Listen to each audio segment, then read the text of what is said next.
Hello, everyone. Welcome to Auntie Derek's Daytime Tea, where we discuss the latest celebrity tea in the news.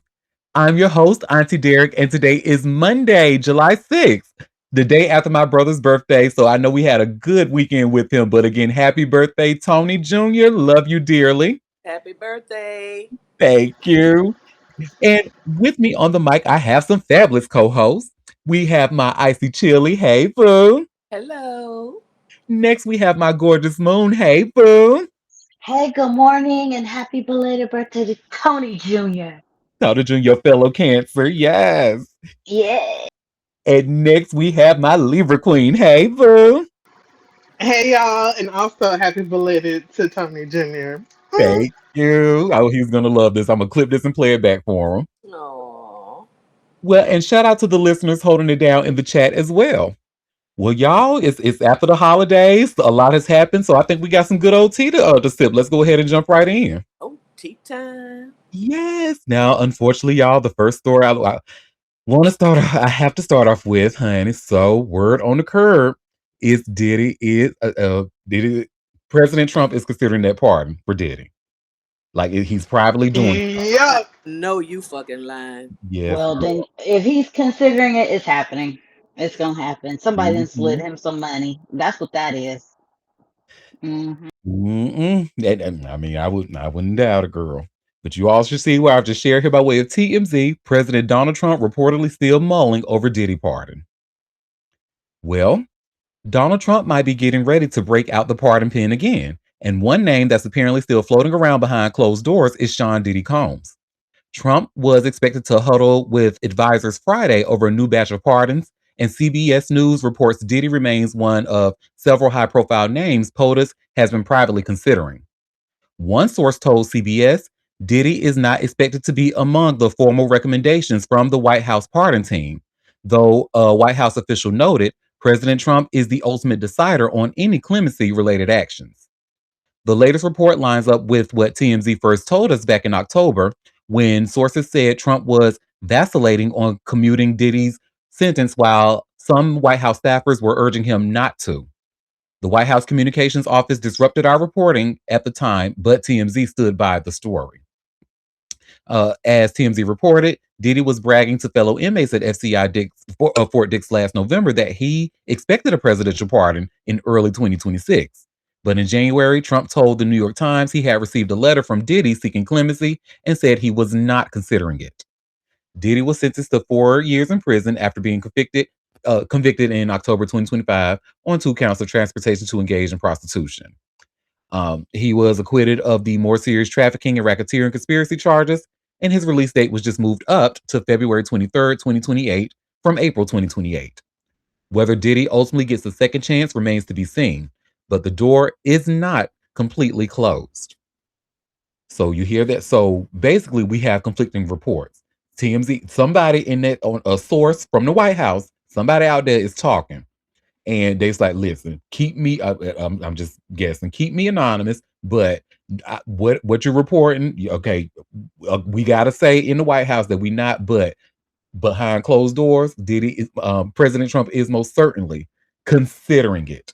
But remember, there have been some whispers that he didn't like how Diddy was, especially when he was running for his first term of presidency. He felt that Diddy was very outspoken against him.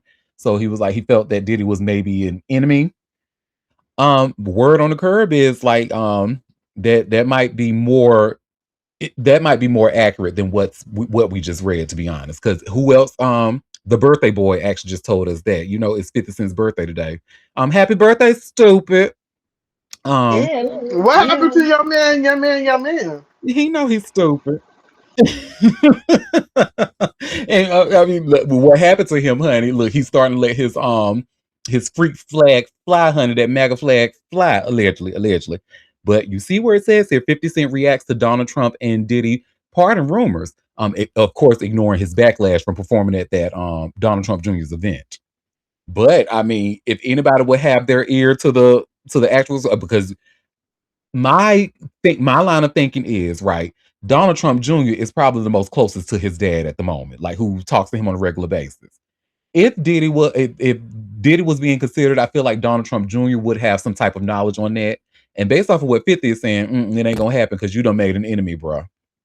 And I'm not gonna read the entire story. I'm just gonna like show they took a 50 screen. Cent don't know shit. Shut up. Oh, Fuck him. And on his birthday, double fuck him. double fuck you on your birthday, bitch. But so Lauren Conlon, a writer for LA Mag, you see where it says she shared on her Twitter account 50 Cent troll Diddy using my LA Mag story from Friday. And naturally they did a follow-up. But pretty much what let me see if I can might have to share this tab instead. So we can see the entire tweet and the photos. But he took a screenshot of that LA Mag post. He said the caption, LOL, see how the world works? You shouldn't say such nasty things about people. And I can't wait till his ass get his day, cause he just be really talking shit and be out here doing foul shit. Boy, I can't wait. so I mean, so I guess it's safe to say though that now I'm with you on that, honey. And this time is coming, honey. Look, we've been reading stuff. It's coming. But you based off of that, I feel like I'm gonna have to because he just performed that at event. I'm sure he and Donald Trump Jr. have had some conversations. I'm sure Diddy's name has come up at that party, and Donald Trump Jr. probably said, and it's not happening. I don't know what we're gonna. But TMZ is saying I'm gonna be watching though. I mean, I feel like it's a possibility that he's gonna do so, possibly because like Donald Trump really knows that he's losing with the black community, and he feels Yeah, some strange Donald way. Trump Jr. don't know. His daddy's deranged. He don't know what his daddy gonna do from hour to hour. That be the only reason he do it, to try to get the black male vote, because he know the black women ain't fucking with him, period. Mm-hmm. But try to get the vote for what? Because at this point, ain't no more voting. The fuck? Ooh. Well, it ain't supposed to be, but Listen, I'm in the air. All my hateration and this dancery to gather together. they And talk about revolution. changing the Constitution. So, hey, Listen, I'm gonna need all these. I'm a patriot. I'm America. You know what I'm saying? I need everybody to one band, one sound. I'm gonna be at the house though, but one band, one sound. The Patriots, you know, them hard charging, got a U.S. flag everywhere around and under the under everywhere. All them veterans who proud to be, all them active duty. All them ain't never served, have every excuse of why they didn't serve, had asseries, with they 4x4 trucks. I'm gonna need them to get active. Quit fucking When they around. was talking about a draft too, I said, "Oh, I have never been so more thankful for homophobia because you know how the quiet as kept. It's supposed to be a don't ask, don't tell, but honey, my presence tells on me, honey. So there's no way I could. You can't. So even Listen, they rescinded Don't Ask Don't Tell. They allegedly, showed it. No, I'm telling you, they rescinded it. But yeah. the but what they have they are trying to push back on is people with quote unquote gender identity Mhm. issues. That's what he was rescinding of recent was that changing policy throughout the DoD, which there's a lot of people are like, what the fuck? Because there's high-ranking military members who are trans, who are visibly like they have come out and they are visibly trans. They have done their transition, in the public, right? And so being disrespectful in that regard, like I don't give a fuck how you feel, sir, for somebody who ain't never served, who is a draft dodger, you know, who ain't never the closest to being commander in chief for real is being behind that desk, you know what I'm saying? But don't know what it really means to have people on the front lines to be responsible for fucking people's lives. For him, it's oh, I just signed this little piece of paper and we're going to war and it's play. Meanwhile, Yeah, I he know think he people playing personally. G.I. Joe. He think he playing Hello, with his little action men. That's what the hell he think. not realizing that you're really affecting people's real lives Yeah, I'm gonna need all them people.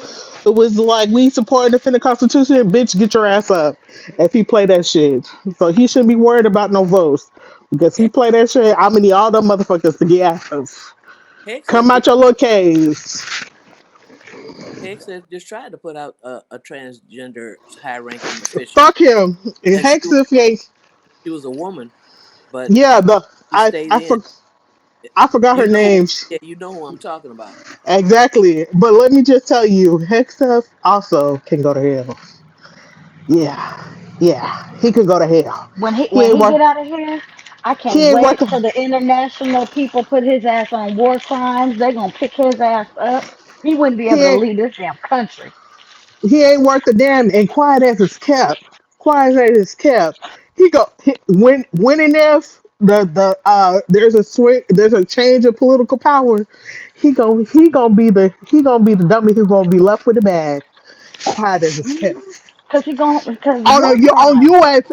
US soil, not even international. On US soil, Mm, he gonna be the one holding the fucking bag, big dummy. good, good. I hope so. Can't wait for it.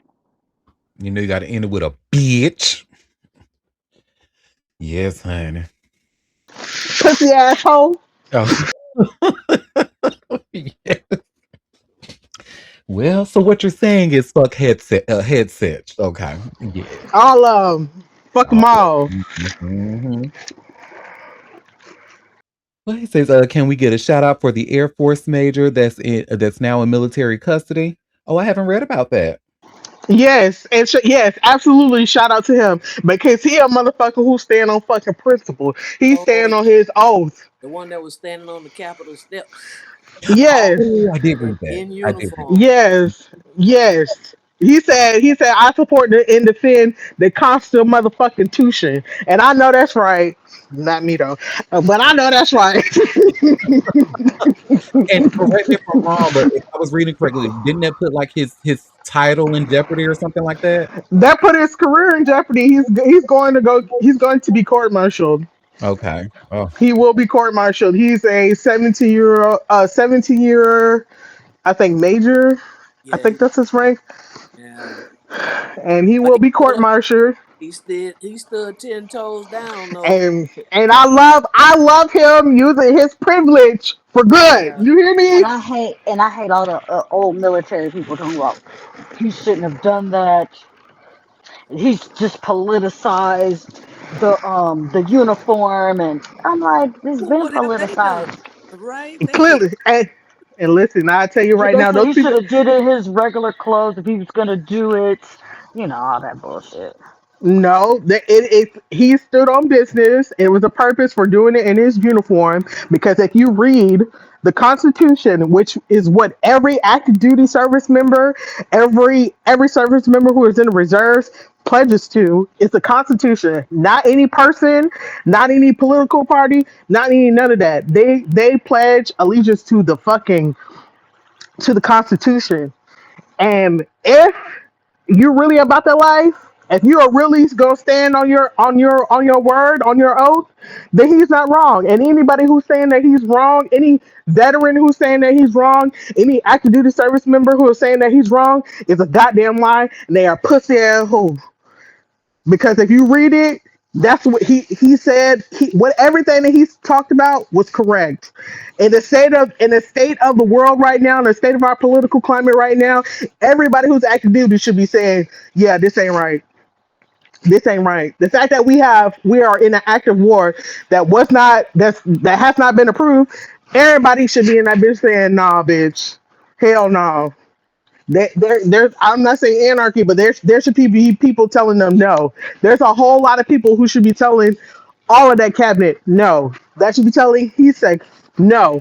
But no, motherfuckers, they just want to keep the status quo because they worry about retirement. They worry about trying to make it to the next day and trying to make sure that they putting on their stars and bars. Hell, fuck no, no, fuck them.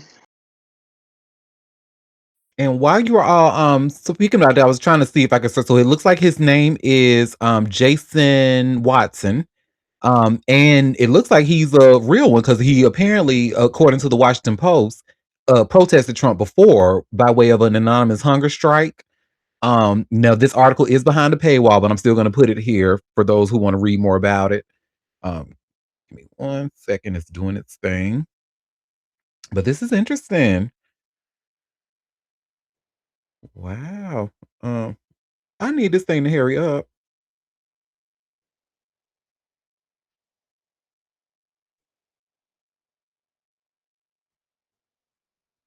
Oh, you know what? That's why I was because there's no thumbnail because Washington Post is some haters. So let me do a custom link for the group and for the readers or listeners who want to look into this earlier.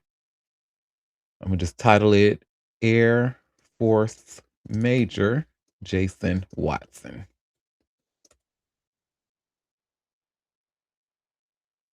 And let me get an image.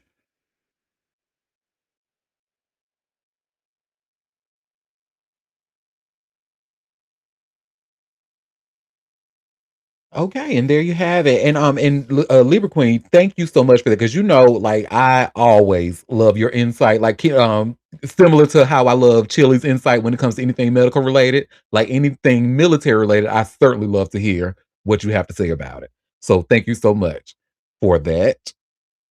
And now, girl, so now we got to get ratchet again, honey. So y'all remember, so during Jay Z's Roots picnic, We uh, gotta get trashy. guys, we got to get trashy and ratchet. But Jay Z's Roots picnic, where he mentioned a few people. Lance Rivera was one of the people that he mentioned in there. And you know, there's a whole story about that. You know, especially I know Moon, no honey, because Moon is our resident Jay Z fanatic here. Well, with conditions, but I'm sure Moon knows this story about how there was a stabbing in the club because of an album leaking and stuff like that. Well, baby, how about Lance Rivera is out here talking, honey. He is saying, listen, like, don't keep using my name like that. So you all should see, I Shut just up and shared. get stabbed again, boy. You could have just been quiet. Ooh, I'm just playing. Okay. Mm. Talking about don't use my name. Okay, girl. Okay, girl. you see where it says here by way of all hip hop, Jay-Z gets sharp criticism from Lance Rivera over new 1999 stabbing references. So let's get into it. More than 25 years after one of hip hop's most infamous altercations, Lance Rivera says it's high time Jay Z stops revisiting the past that links them. Rivera responded after Jay Z referenced the 1999 stabbing incident during his recent freestyle performance at the Roots picnic. Before his comments, he released a lengthy open letter urging the billionaire rapper to embrace a message of healing. All this took place in an expansive interview with podcast The Art of Dialogue. In his open letter, Rivera acknowledged Jay Z's status as one of hip hop's most influential figures and encouraged him to use that influence to promote unity rather than repeatedly invoking decades old violence. However, the interview took on a different tone. He dismissed the latest freestyle bars as some of Jay Z's weaker moments. I thought it was not one of the best bars that he had, Rivera said. I think what people need to understand is that most of Jay Z's intentions are purely based on marketing rollouts. I was part of the rollout for the products that's going out right now in the streets, so I fell victim to that. Rivera suggested that references to the stabbing have become a recurring part of Jay Z's promotional cycles. I'm used over and over again in that capacity, Rivera said. From the beginning, it's always been about marketing. I continue to be the joke. He talks about trauma, but what about my trauma? What about people who live trauma? He keeps bringing it back up and back up. Although Rivera said he has no issue with Jay Z's continued business success, he argued that repeatedly invoking the altercation projects the wrong image. If you want to send the message to your brand and your partnerships that you're dangerous, using me as an example of how dangerous you are just to sell products, then that's up to him, Rivera said. I'm not against him making money. Find another way to make you a tough guy, a bad guy. Stop using me to do it. Unless you're going to pay me, send me a check. I'll be part of your marketing strategy. The recent freestyle is not the first time Jay Z has referenced the incident. He previously mentioned the stabbing on 2002's I Did It My Way and 2005's Dear Summer, and the reflective Kill Jay Z in 2017. Rivera explained the violent confrontation itself. I was put in a position where I was surrounded by multiple weapons, he said. Anybody who's ever been put in that position knows you got to do what you got to do to stay alive. That's what really happened. The incident occurred in December 1999 at New York City's Kit Kat Club during the release party for Q-Tip's album Amplified. Jay-Z later pled guilty to misdemeanor assault and received 3 years of probation. So, like Moon said, shut up or you can stab again. I'm sorry. That took me out.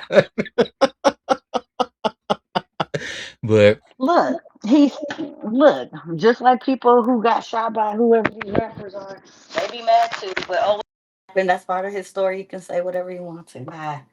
and why won't you do like I would have been like Jay-Z stabbed me.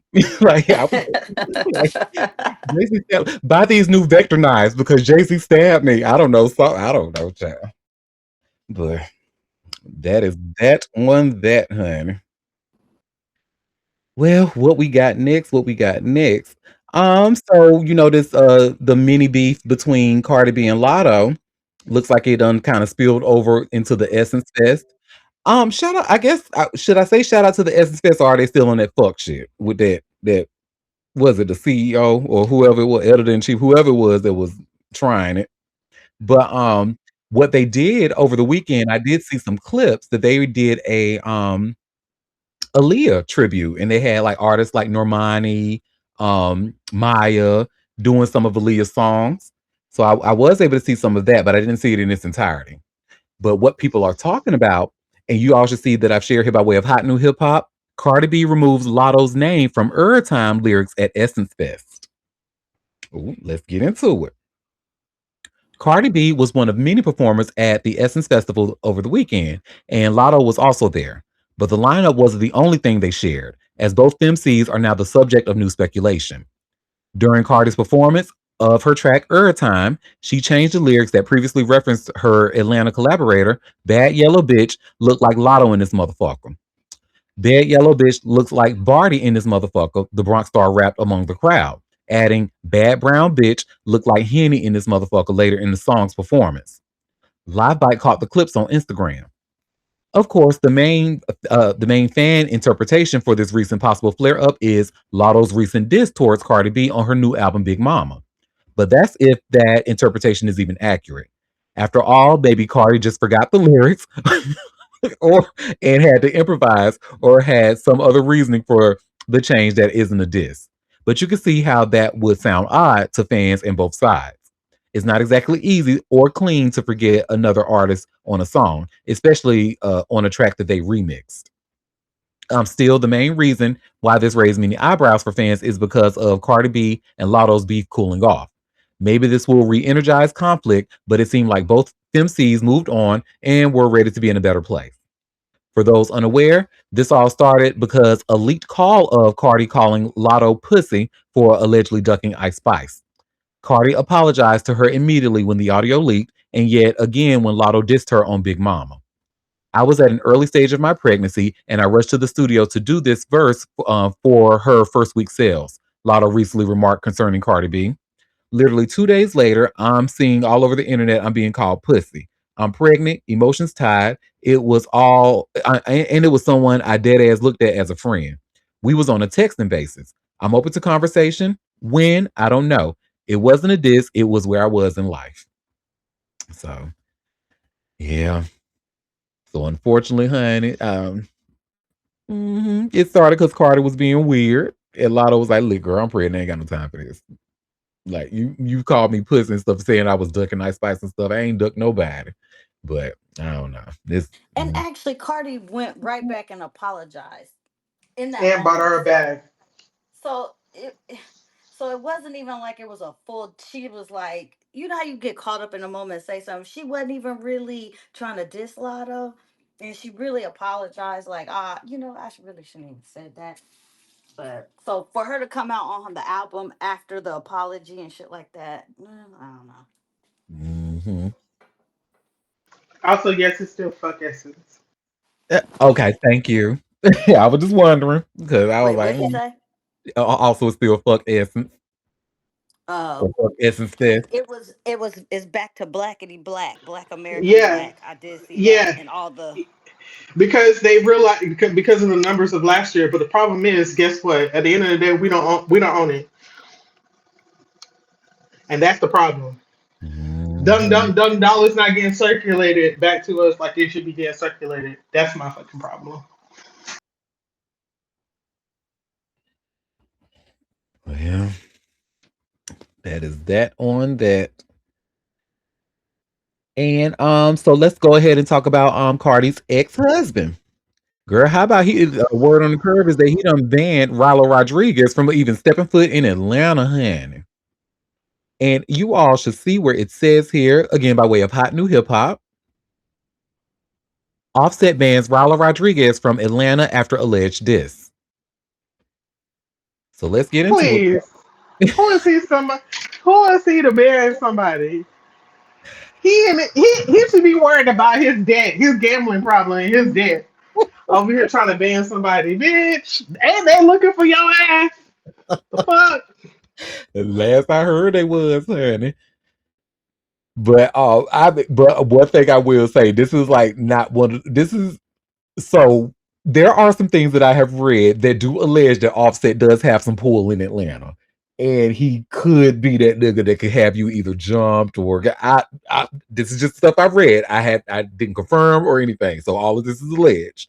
But based off of how he was talking in this, it might be some truth to that. I don't know. So this starts. Rylo Rodriguez just dropped his new album Skate, and it's got a lot of tracks to go through and enjoy. But the one most people are talking about this over the weekend is Eliza Bless Me Up, thanks to a lyrical reference to Offset's free bands, I'm locked in with Casino, but I'm not Offset. He rapped on the cut, referencing Set's wide ranging gambling drama in the free bands label from Future and the House Casino and many others. As it turns out, the former Migo took it as a diss. He took to his Instagram story after the song dropped with various messages at Rodriguez, including Set's proclamation that Rylo is now banned from Atlanta.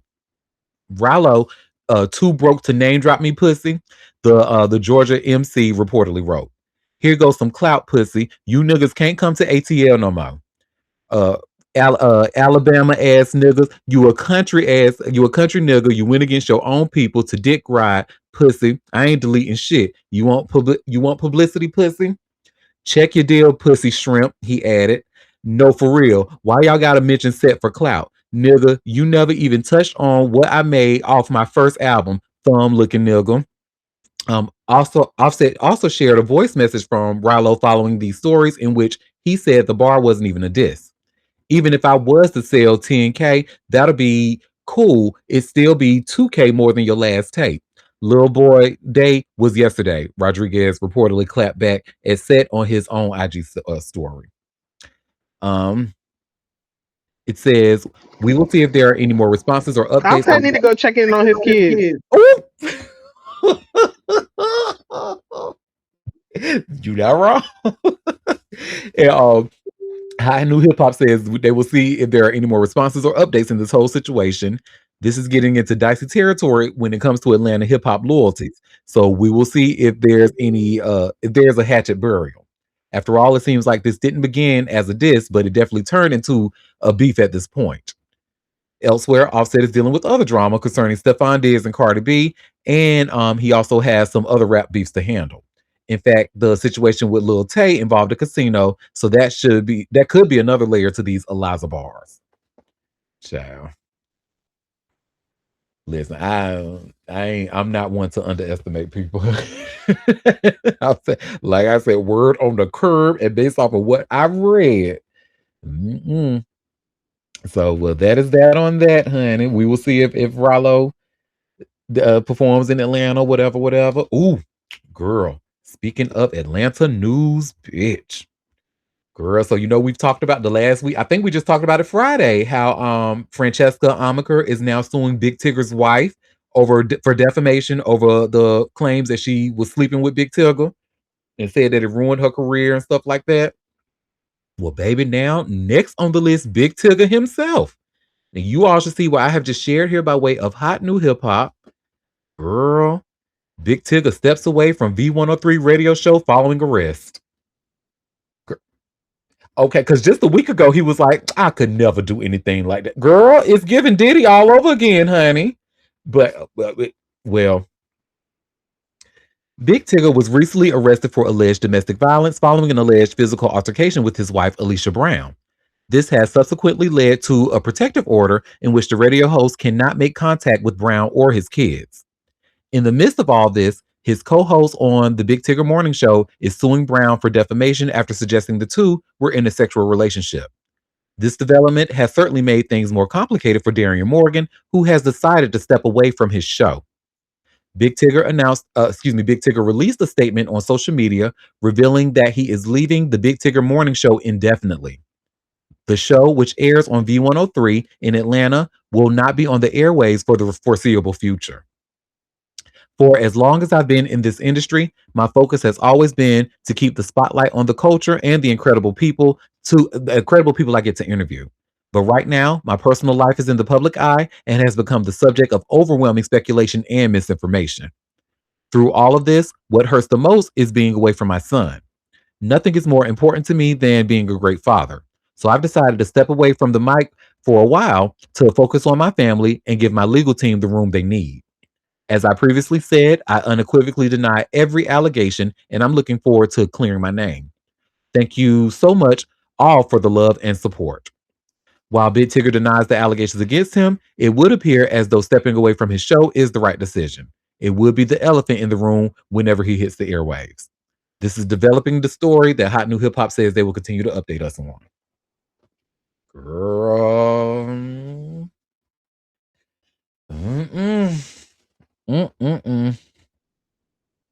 I mean, I got nothing, girl.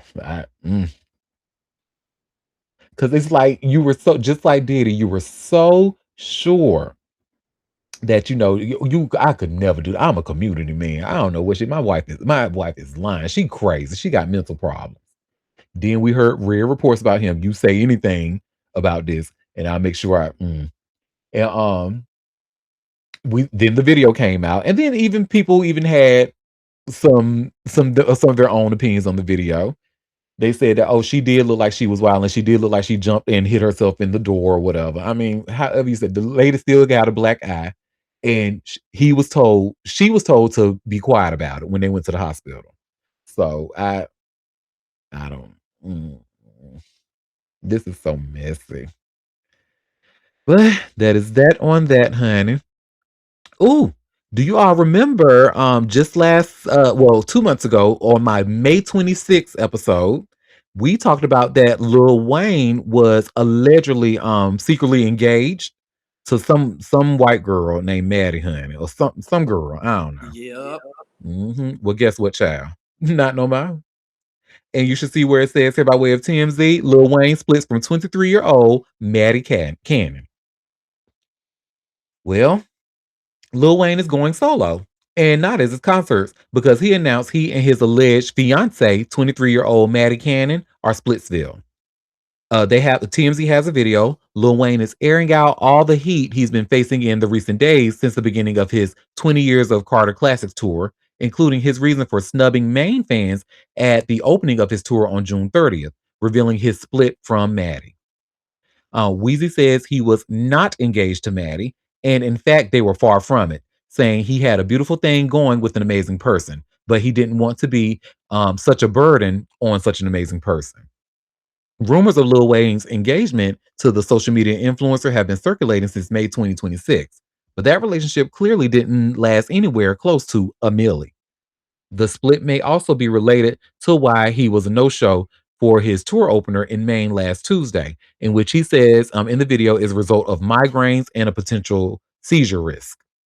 Weezy has since kicked off his tour, but things are still rocky with fans after he showed up late to his Friday New Hampshire show. The rapper is still set to perform in Des Moines, Iowa on Thursday, July 16th, and hopefully it won't be like staring at a mirror of his main concert snub, which luckily has been rescheduled to July 28th despite fans' aggravation. Mhm. Can I can I so as someone who attended Lil Wayne's concert, when was it, last year? Can I can I be honest to the main fans, Go son? ahead, girl. Be honest, because we love honesty here. Baby, y'all can watch that shit on YouTube and it'll be probably more exciting. I And mean, this nigga thought he should have been on the Super Bowl stage performing a mitigated goal. girl, I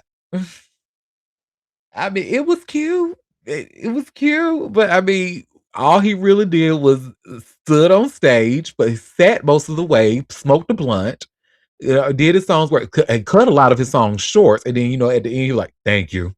I mean, it was really, I, I mean, but if you really must see him, honey, then go for it. But I'm just saying, you probably have a better experience, like maybe in your living room, throwing a house party, putting on one of the concerts, and then you and your people just, baby, and save a bunch of money. But we have a question: how does Lil Wayne get all them fine females? Because he know how to eat the pubic hairs off a pussy. He done said it. They call him the Cookie Monster. Um, and let me see. This is the girl here, and she's not white. She looks maybe biracial, if I had to take a guess. Too young to be with some damn old ass Lil Wayne. Girl, Her get your too life. ambiguous. She probably is. She looked like Latto from far away. I can't even really tell. Hmm. Anyways, yeah. See, ain't nobody want to see that foolery. Well, that is that on that, honey. And what we got next? Oh, speaking of concert updates, so remember Lionel Richie. Let me tell you something, Lionel Richie, don't do that shit no more. Get yourself together. Now, when it comes to light skinned men, you are like one of the very few light skinned men I don't play about. I don't play about no Lionel Richie, baby. Don't even come around me about Lionel Richie trying to play. I'm not trying to hear it. But he shared an update after he had to cancel a couple of concerts. Y'all see here by way of his Instagram. And he just pretty much says, "Thank you for every message, every kind word, and for all your love. I'm doing well, and I'm grateful for all of you. Pittsburgh and Detroit were absolute joy. The energy, the dancing, the faces in the crowd, we made real memories together. See you in Toronto. Let's party all night long." Yes, I said, don't look, get yourself together. I don't want to hear nothing else about you being like dehydrated and don't play, Lionel. I'm not in the mood. Now's not the time to play. But I'm truly glad he's doing okay. I am. I love me some Lionel Richie, honey. Well, that is that on that. Good to hear it. Keep yourself together, sir. What I got for us next, honey? Oh, remember we talked on Friday. There was a possible rumor that Ice Spice and Toby Maguire were a thing. They were seen canoodling, maybe possibly kissing at Mike Rubin's all white party. Girl, that's all cap. It's not true, and her team shut that down. And you all should see where it says here by way of Hot New Hip Hop. Ice Spice team shuts down Toby Maguire romance rumors. Well, Toby Maguire has crossed over into hip hop circles before, but never to such scandalous degree. Pictures of Ice Spice and him allegedly kissing at Michael Rubin's white party on Wednesday, July 1st went viral, but her team stepped in to clarify this. According to Lauren LaRosa on Twitter, a representative for Spice reached out with a statement. Per their conversation, the two celebrities are not romantically involved in any way, and the pictures of them at the white party are deceiving. The two were actually just sharing a vape and talking while having a good time, according to the representative. They did not lock lips. LaRosa asked about the picture of the Spider-Man actor with his hand on the Bronx star's arm and leaning in. The representative reportedly clarified that the photo snapped their initial greeting and nothing more. Some fans immediately Some fans immediately bought into the explanations as they expressed more shock over the idea of this being true. Others are more skeptical, though. In any case, it seems like this won't be burgeoning romance anytime soon, unless this is all a misdirect. Consider these rumors debunked. We will see if either famous face chooses to address these rumors in any way. Maybe it was just a chance crossover, but social media sleuths continue to scrutinize the images and post it. There may be something more here. Oh my God. It's too Perhaps much we on will. this dumbass story, please. Right? It's on, it's off, it's not true, and maybe. Oh, come on now. I mean, today you can't even stop and talk to nobody without somebody saying y'all dating. My God, can they just be talking? Jesus Christ, y'all just I that know, shit Grant. is I know, but I'm one of the skeptics. And I'm like, because I'm not sharing no vape with nobody I just met. Are you kidding well, me? and maybe they didn't just meet. Maybe they did. That's just a presumption by you. They could have Mhm. met before. But her And representative said it was their initial meeting. well, To okay, be and it was the initial meeting, to be honest, I and shut that this down when that story came out. Okay. exactly. I was like, ooh, I need y'all. Ooh, yeah. Every time somebody got a male and a female link up, they got to be dating. Oh, if they gonna be together, can y'all find something else to do? Shit. Find something else to do, y'all. Damn it. Listen to her. Cause Now, like, damn, people can't even just have regular interactions without it being like, ooh, are they dating? Can you, can we get like five more interactions before we start saying that? okay. All right. Five more. I don't know. Maybe we'll give them maybe three. I don't know. Because then again, I don't know, girl. It was at a party. My God, y'all. Sharing I it. think I have a personal problem because I think a lot of men just assume because they would fuck anything that they walk past that they assume that women are like that too. And I just really have a problem with people thinking just because you have a interaction with a male or somebody at the opposite sex that somehow y'all had to have fucked. Well, then are you saying that I'm loosey goosey? So you're saying my standards is anytime a male has an interaction with me, I have to fuck them? Like that really bothers me. Really, and I think that's why I know y'all gonna do what y'all do, but I just think it's an asinine ass thing. That's why I got mad about that big ticker thing and the chick. I'm like, damn, can she just not get a job? Why she gotta get a job and fuck him? Like y'all don't even know. Y'all just up here like, yep, they fucked. Damn, can she actually be worth her merit and get a job Oh, and he not touched her try and fuck? arm. They fucking. Right, right. Shit. Oh my god, damn. I don't know. That's Oop, just my people personal. singing the lyrics to her song. Oop, they fucking. Yeah. Okay. Maybe, and then maybe that's me projecting my irritation on that. But I'm just like, come on, y'all. No, it's you got a point. It's because there is a conversation that can be had where like it is like most people. My only thing is because the touching of the arm is cool. Yep, that happens at parties. But the sharing of the vapes. Look, post pandemic, and some people still operate like we ain't never had a panorama. But that was easily you vape, weed, whatever. If we was all smoking, we was all smoking together. Now, is it highly more suspect now because of the panorama? Absolutely. Oh But there's yes. still people who don't care. Yeah, especially I'm one of the people when it comes to that blunt rotation, honey. I'm up in that girl. Look, I'm covered with the blood of Jesus, honey. Pass that blunt. See, okay. And then, they verified it's not like, it's Toby Maguire. Like, he's a celebrity. So you feeling, like you amongst the folks.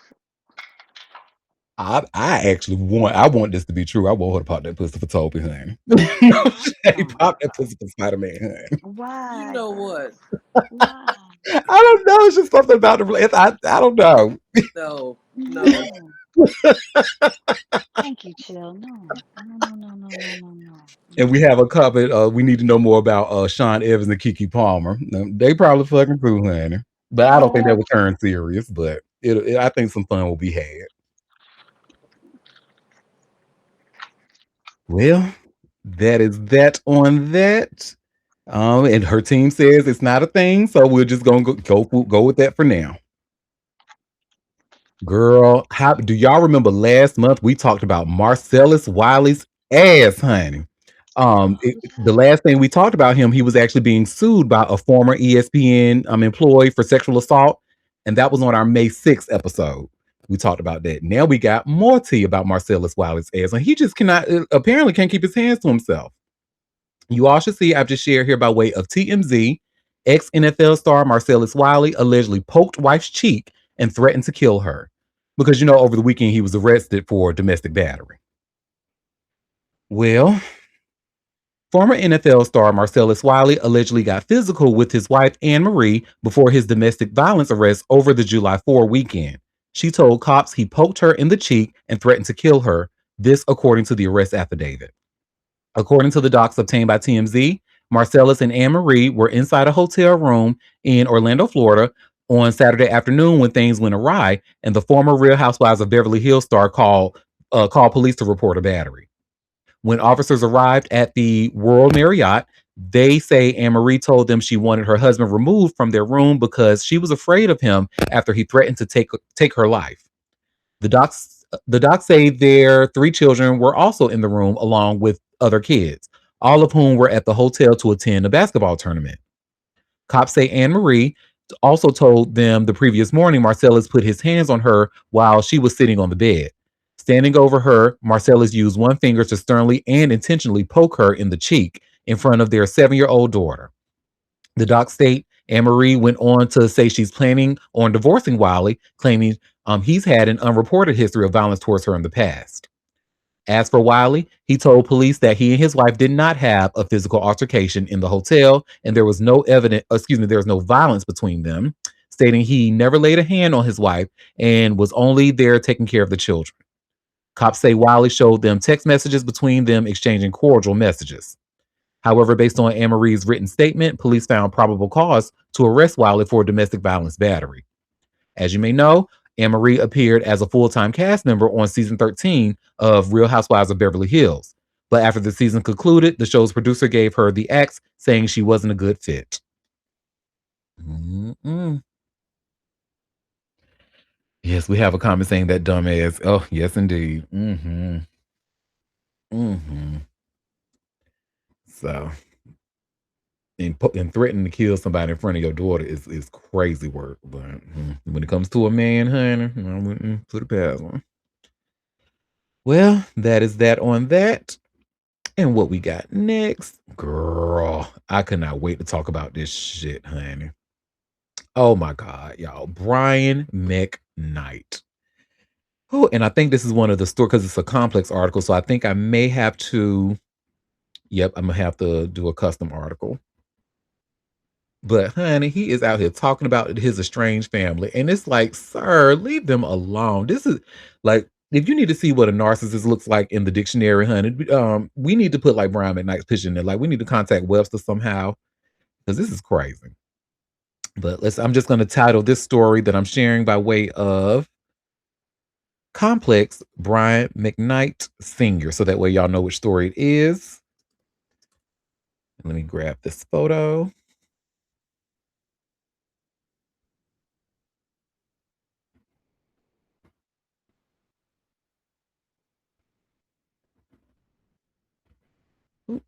Oh, it won't let me use this kind of file. I got to use another one. That's all right, because there's plenty of photos of Brian McKnight's ashy ass on the internet, honey. Let me just pick up one real quick.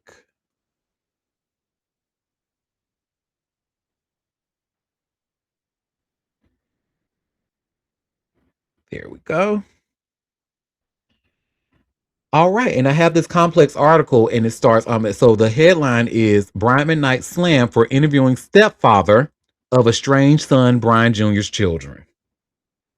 Girl, let's get into it. Brian McKnight is drawing renewed attention to his ongoing family rift after interviewing the stepfather of his son Brian Jr.'s children for his Fatherhood Friday series.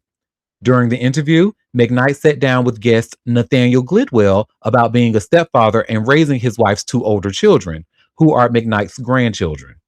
Throughout the conversation, McKnight repeatedly steered the discussion towards the children's biological father, his son, asking Glidwell about his involvement or lack thereof. How has that been for you with your two older children's father? McKnight asked. Is there a relationship there with you, with the kids? Is there static? How does that work? Excuse me. Glidwell explained that there has been little interaction, prompting McKnight to ask whether the situation would change if the children's biological father became more involved. If their father wanted to be more involved, how would that change things? Or would it change things at all? McKnight asked. The conversation then shifted to how the children have been affected emotionally. McKnight asked Glidwell how they felt about their biological father, leading him to describe a desire for a stronger relationship that has been met with inconsistent effort. McKnight later pressed for specifics about how often the children's father has been present over the last several years. And if you could give it like how often their dad comes around, how often would that be in the last 5 years on average? He asked. Glidwell responded that visits typically occurred only once or twice a year, primarily on birthdays or Christmases. Excuse me. The singer also broadened the conversation to include the biological father's extended family, asking whether grandparents, aunts, uncles, or cousins had maintained a relationship with the children. Now their father, I'm sure, has family, McKnight said. Are they involved at all? There's got to be a grandmother. Are there people that are aunts, uncles, cousins, anybody else that's around on his side? After Glidwell said that side of the family was largely absent as well, McKnight responded, "It doesn't seem like that side of the family is doing much of anything for these kids." Wow. Although McKnight never directly named his estranged son during the discussion, many viewers picked up on the singer attempting to turn the tables on his son who had accused him of abandoning his children. McKnight has chosen to ignore negative comments on the video, only responding to someone defending the singer, calling him unapologetic. McKnight replied, writing, "Isn't it hilarious to watch? They know Brian McKnight Jr. and his mother and her whole family are frauds, but they support them anyway. I've proven it time and time again, but here they are when I prove it again, giving him a pass when they know those kids were taken care of well into their late 20s. So you have to ask the question, why, since he made that post in 2019, and did they just believe it without even making sure it was true? I'm still trying to figure that out almost 7 years later. The interview is the latest chapter in a highly publicized family dispute that has played out across social media in recent years, with McKnight facing criticism over his strained relationship with several of his older children, while publicly embracing his family with his second wife, Leilani. When I tell you, Pussy asshole. girl, I, girl, Pussy asshole. He can go to hell. y'all say I couldn't even get this story out. I kept coughing because it's so ashy. I just kept coughing while I was reading the story because it was just so hard to read. Oh my god! The audacity. Do y'all know how sinister this shit is? The kids that I allegedly, because you know he liked to sue, but the kids that I allegedly abandoned, right? They have a problem with me, a rightful problem with me, because and then word on the curb is their mama was beat on too. But that's another conversation for another time. But so they come out and telling their story about their father, say, hey, he pretty much left us alone. Now he's with his new family, this light bright family that he loves dearly, and even gave the son the name that he gave me initially, Brian McKnight Jr. He wants to give that to another son with his new family. So just completely erasing us out of the picture. You Change his name to do it. girl, you and now, so the alleged kids of your grandchildren basically. So in order for you to prove that, oh well, maybe he's and even if you were to prove that argument, Brian McKnight Sr., who do you think he learned it from? I would argue that it would be hereditary if this is true that he abandoned them kids.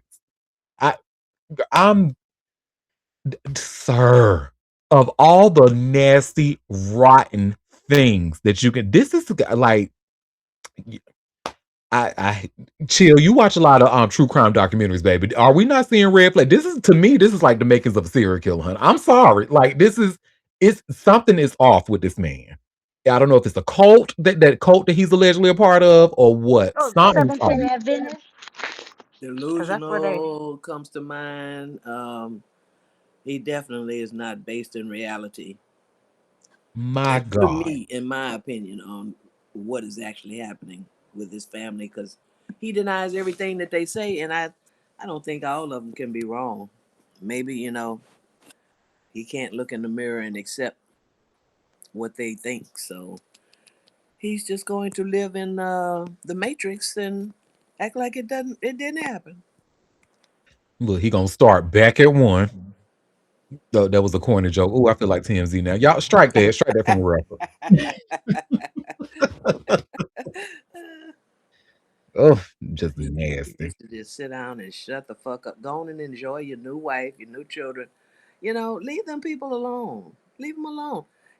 Did they say anything about him to make him even come up with this? Did something happen, or he just decided Listen, to show his ass? is he not embarrassed?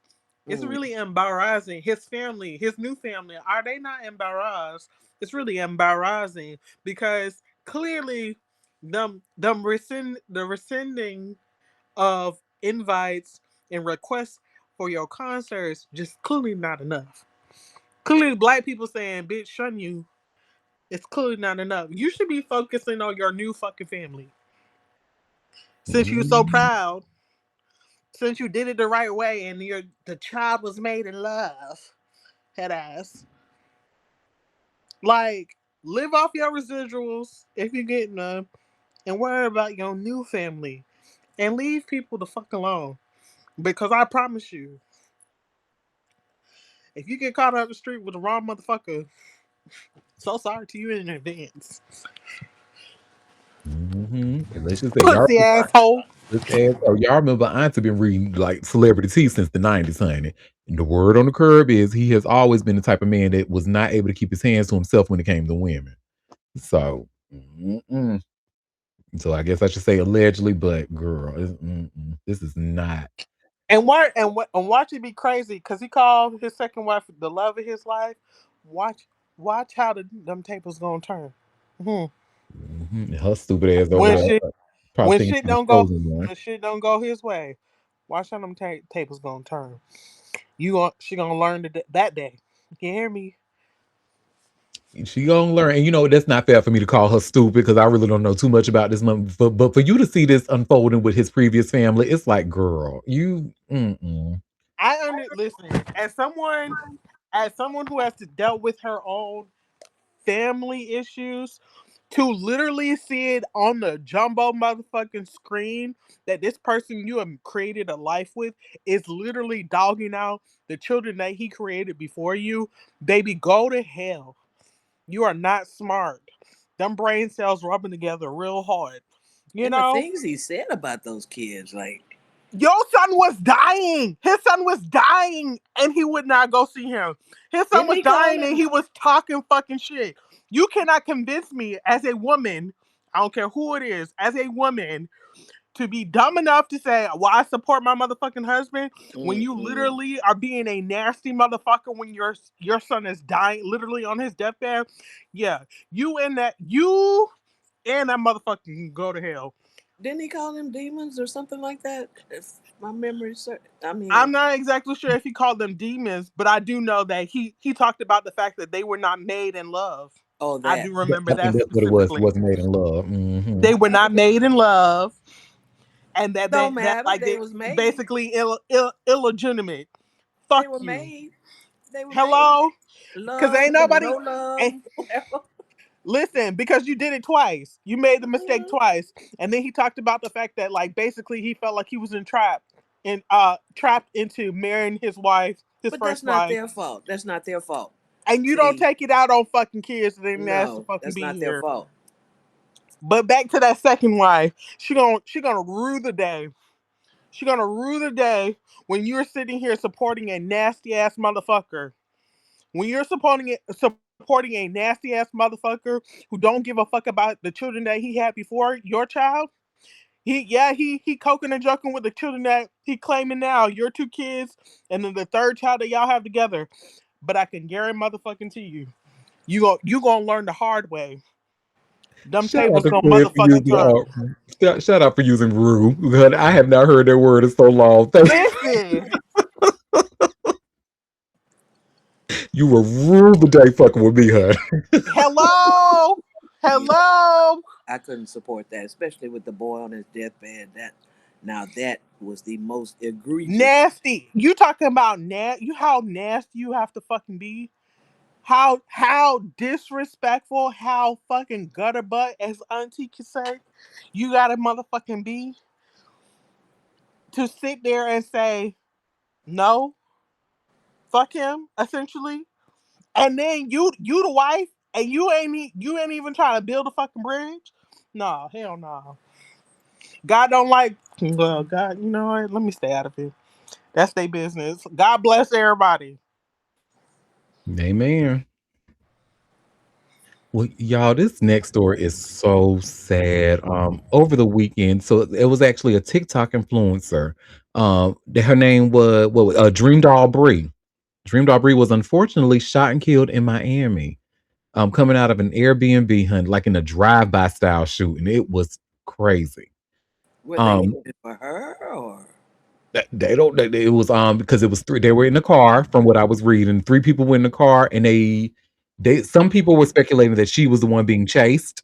Um, Oh, not an accident. They actually shot at her car. they actually shot at the car girl like Oh, gang style, like on like it was wild, and it was captured on ring cam. damn. Okay.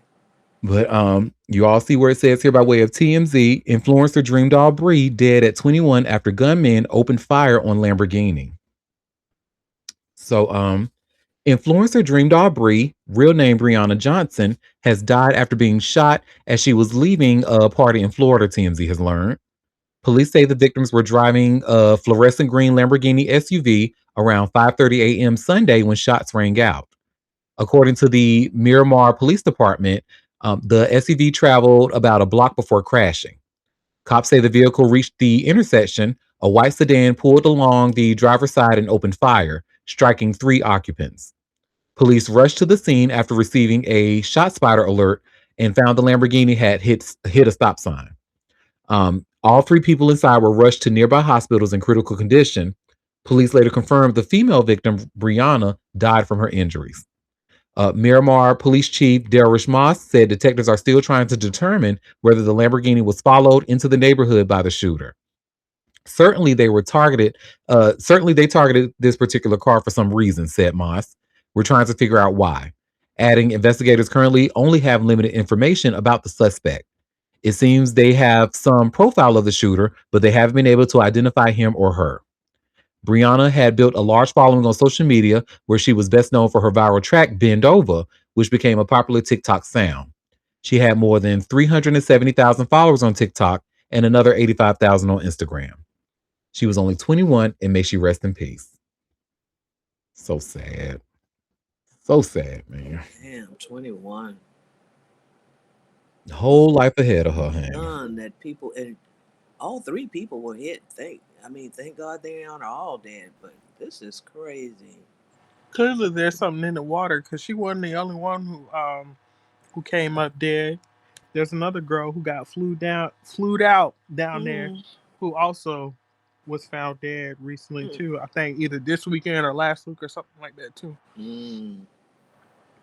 Oh wow! Now I didn't see about that one. Oh, you don't remember her name? Let's see. I can see if I can Google, but she was from Detroit. I know that specifically. She came down from Detroit. A man flew her down.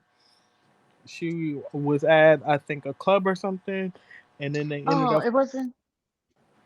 they ended It up wasn't finding. the chick that found hanging in the tree, because she was from Detroit as well too. I No, thought it it's was a a different. suicide. Huh. No, it was a different person. That's why I say there's something in the water going on right now because this was a whole different person. Her body was found in Miami.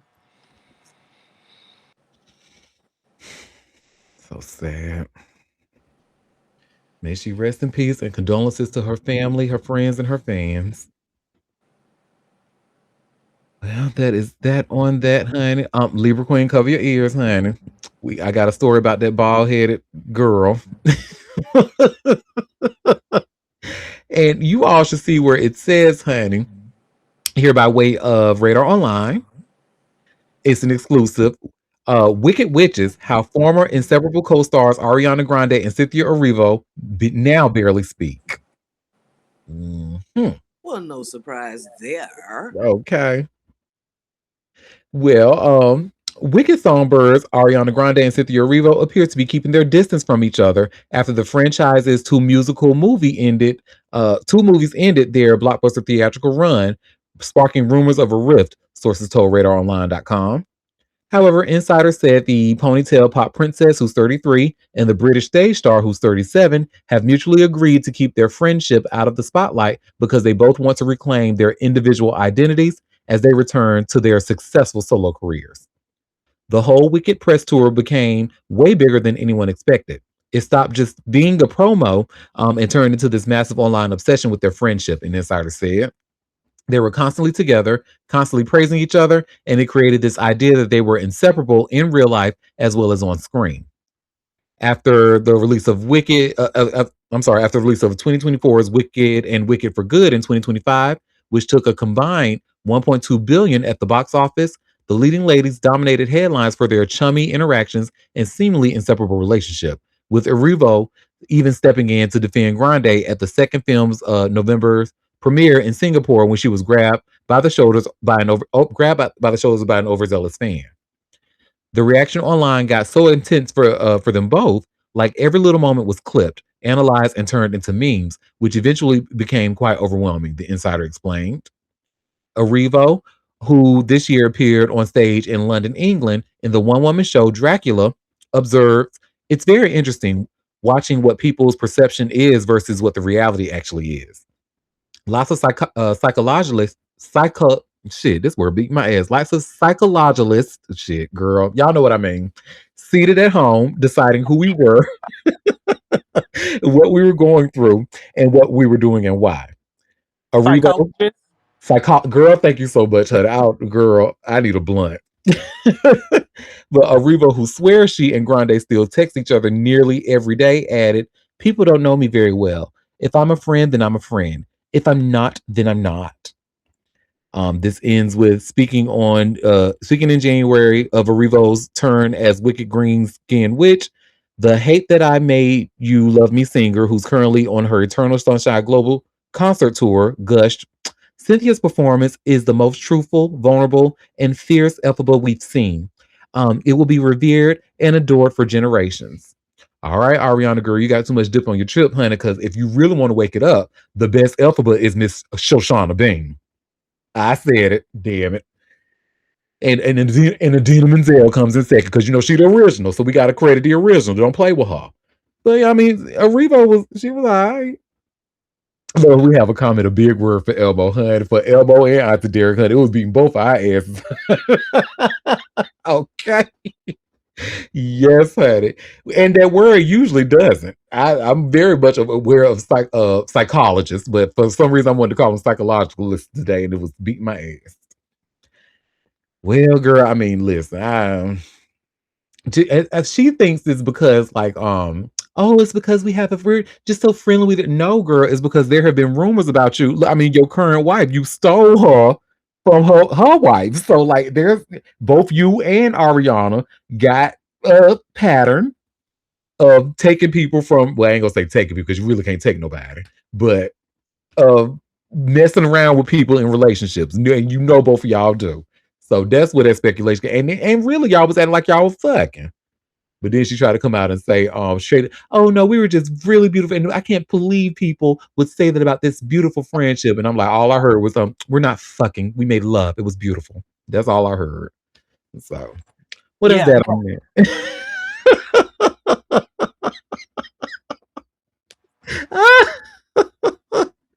Also, Ooh, I sent you the story on Instagram about oh, the girl Keisha.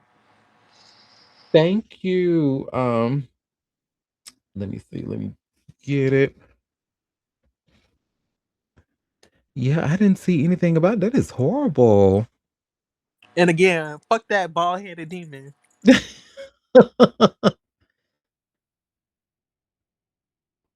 Okay, let me share my screen so y'all can see what I'm looking at.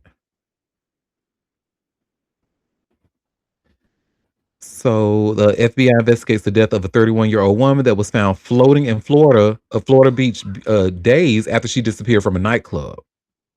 So, according to the North Miami Beach Police Department, Jones was last seen around 6 a.m. on June 26th at Dean's Gold nightclub in North Miami Beach.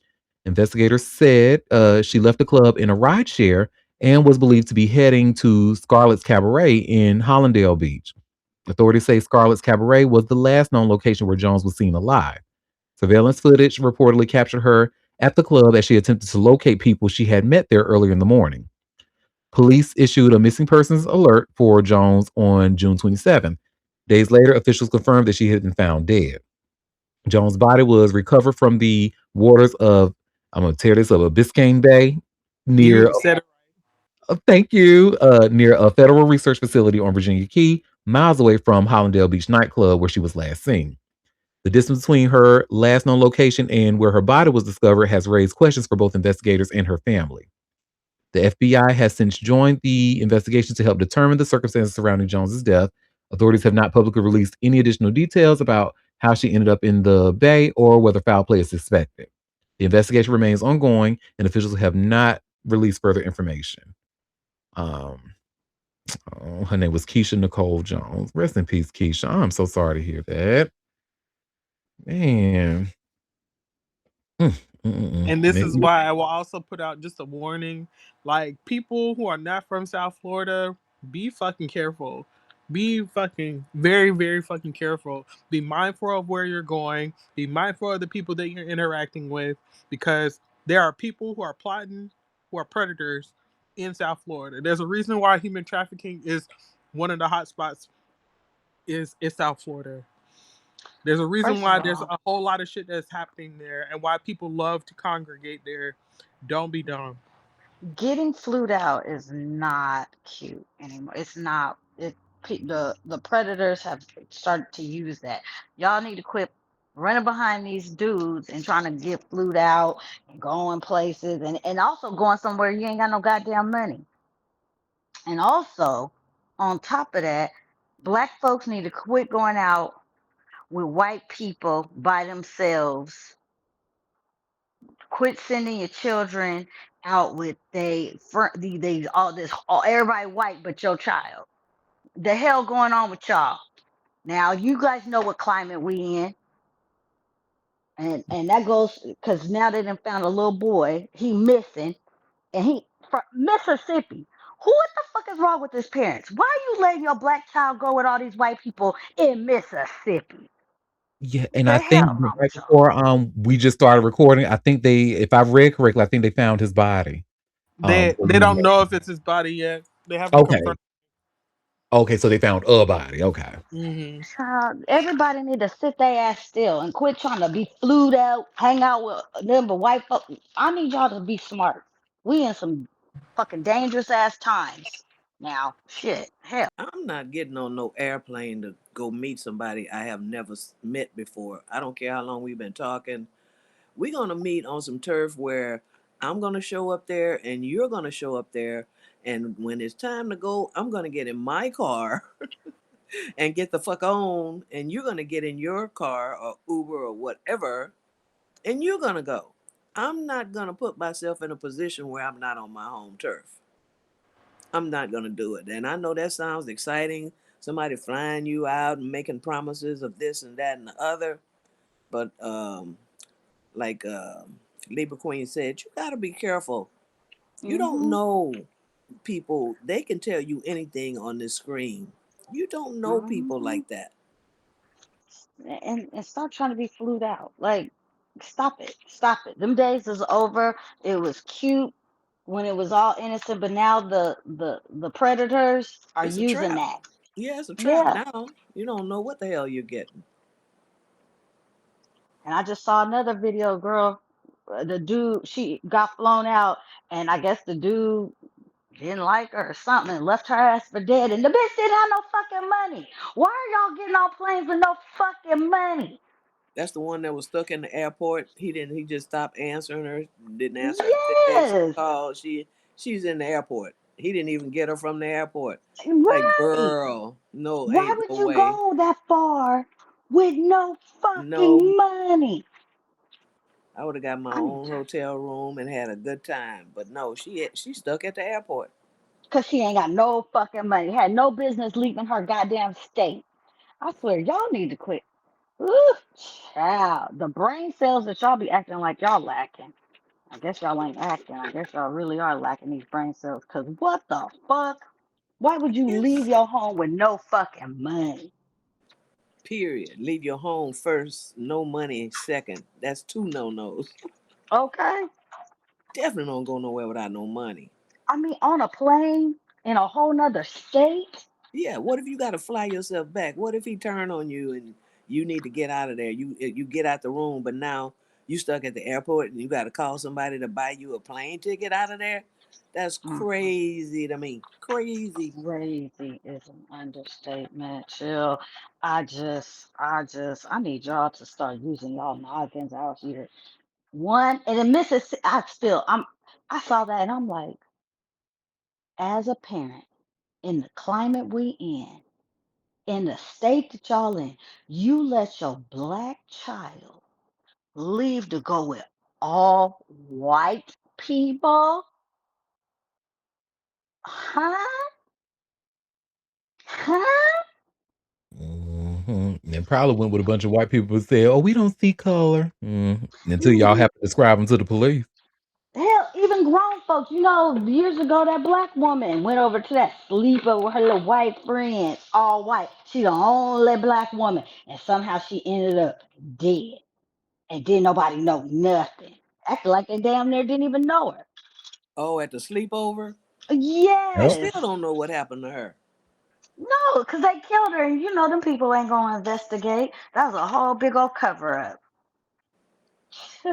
All Y'all them gonna people start there, using y'all money. nobody knows what happened. Nobody. No, and they don't. They acted like they didn't even know her ass Barely knew her. And she's sitting right there, hugged up with people. Come on. in pictures.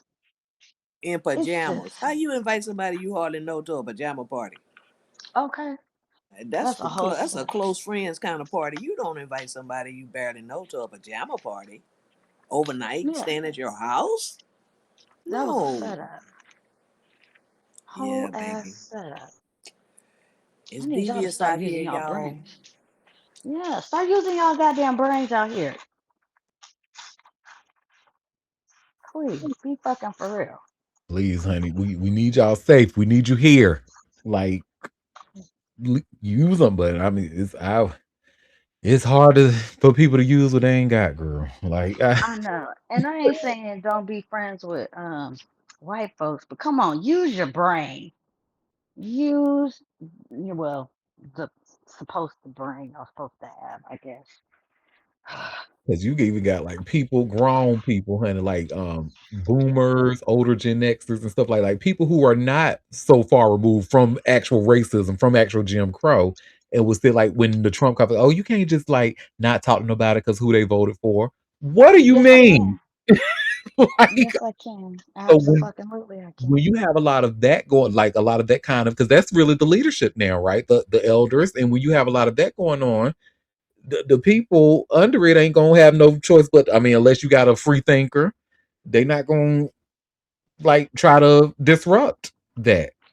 And yeah, and that's why we have a lot of. Cause I would never, and probably because and I guess I'm privileged enough to come from a blackity black ass town. I would never, I could never, but it's unfortunate a lot of people who don't have that understanding, and if they look to the media to get it, they ain't gonna get it. So it's Look, look, no, I ain't going nowhere with these folks. What is y'all talking about? okay. Like By myself? Absolutely not. and girl, how about the gagger is one time it actually happened to me, honey, like unintentionally, like because somebody was actually supposed to go, another black girl was supposed to go with me with this group of, long story short, to go see a play. A friend of ours doing a play somewhere like close to upstate New York. Another black girl was supposed to come, baby, but she unfortunately couldn't make it. Girl, so what I do? FaceTime my black friend in North Carolina the whole time. I was like, girl, yeah, girl, I'm riding the car. Yeah, we having a good time. Ow. Sent that bitch my location and everything. I'm not the one. I'm not the one. If it And then gonna like, happen, it's gonna happen on FaceTime. hello, and then like and thank God, I was able to get home safely and everything. But just think about like people who in situations like that like I because it's not lost on me. Okay, I'm the only speck of color in this group. Um, some things could go wrong, and thank God that they didn't. So, but yeah, we need to really teach because, honey, a lot of people are still trying, even like black, still trying. Look at 50 Cent trying to still be in white only spaces. You know what I mean? Like it's Not me. I don't want to go nowhere with a group of white people and I'm the only black people. I don't care if it's white people. I've been knowing because I've been knowing quite a few during my career. Like if they said, "Oh, let's go to, the beach or something." No, mm-mm. I don't like beaches. okay.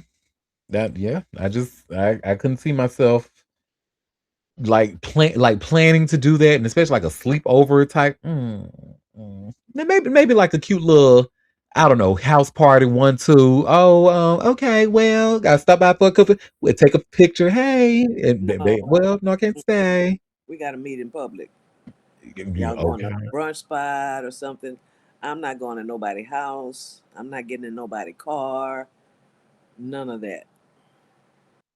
Hmm. Well, child, this next story I have is like a whole 180 from what we were just talking about, honey. And so you remember how we learned that Nicole Kidman is allegedly a girl's girl, after how she treated Hugh Jackman after what he did to his ex-wife and stuff, and she allegedly threw some shade at him at the Met Gala. Well, honey, how about allegedly she's getting it back from Dolly Parton? And I'll have to, if this is true, Dolly, this is not a good look, honey. You're not looking like a girl's girl. But you should see where it says here by way of this Radar Online exclusive. Dolly Parton is dialing back Nicole Kidman. Country Queen sides with Keith Urban in brutal child access fight. So, Country Queen Dolly Parton is taking sides in the Nicole Kidman and Keith Urban divorce drama, and she's 100% Team Keith, RadarOnline.com can reveal. The fact that Keith isn't able to see his kids doesn't sit well with Dolly, shared an insider. She says she can tell how upset he is, and it tugs at her heart.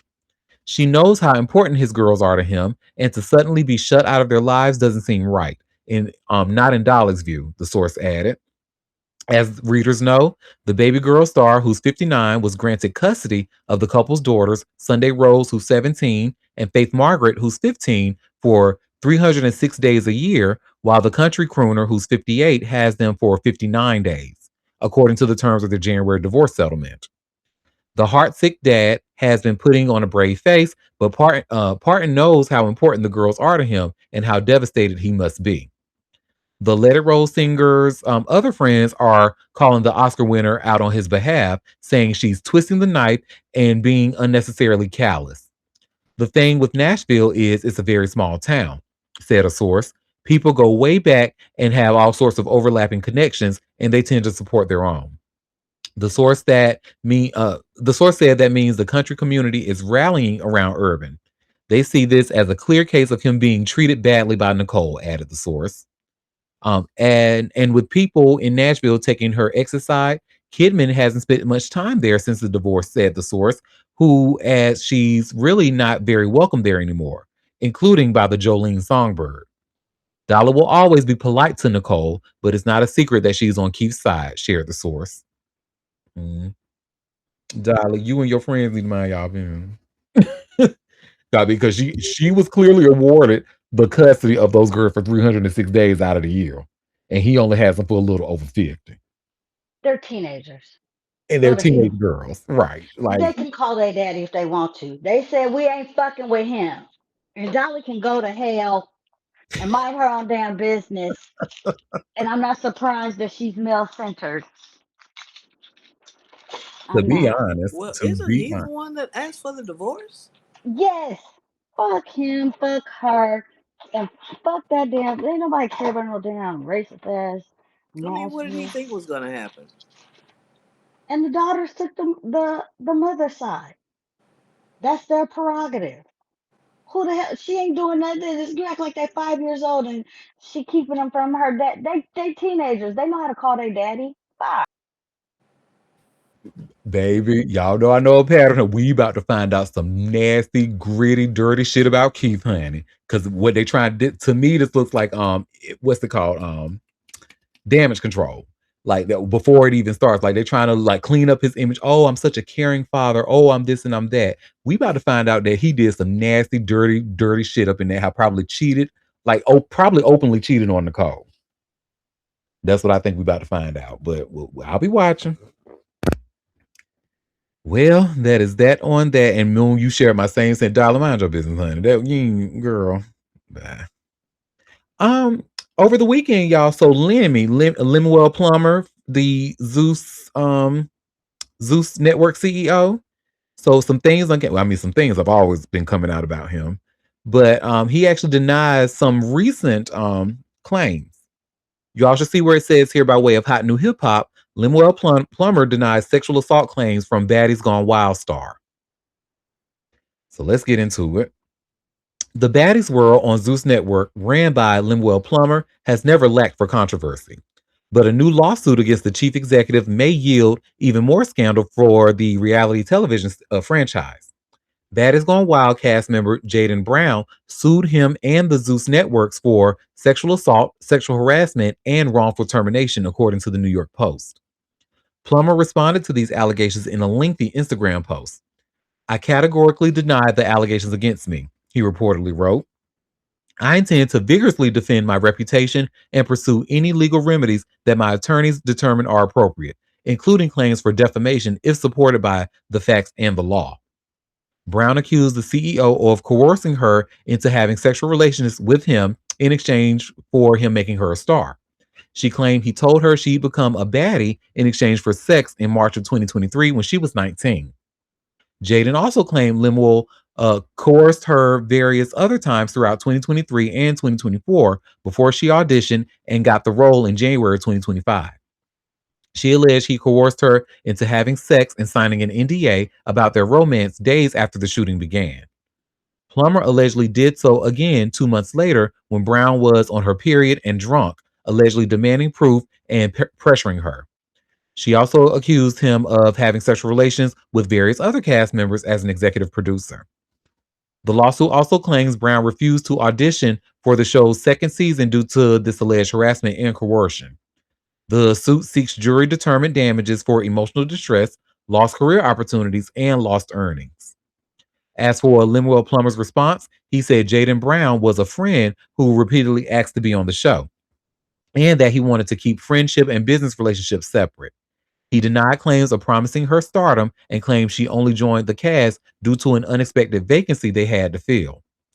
Plummer accused Brown of legally threatening him after they didn't select her for another season, arguing their friendship meant more to him than business. He wanted to set legal protections in place if their professional relationship was to continue. Lemuel Plummer has faced other allegations before, including a recent flare up with trafficking allegations from Jocelyn Hernandez. There's always a lot of drama in his orbit, but this is a more serious matter than just gossip and relationship drama. Mm-hmm. Baby, it's coming out, honey. They've been whispering about Lemmy for years on years, honey, and that's pretty much been the same story. He pretty much sleeps with these girls and promises them, "Oh, I'm gonna put you on the network somehow. I'm gonna put you on the network somehow," and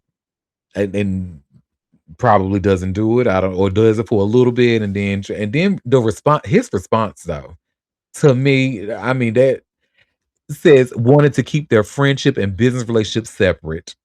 But and he denied promising her stardom, but claimed she only joined because of an unexpected vacancy they had to fill. An unexpected vacancy, huh? Okay. Then this one here. Plummer accused Brown of legally threatening him after they didn't select her for another season. She already said she didn't want to be on that season because of what you did to her. But arguing their friendship meant more to him than business, and he wanted to set legal protections in place if their professional relationship was to continue. I don't know, honey. It's telling me all I need to know. Words mean things, honey. Well, that's that on that.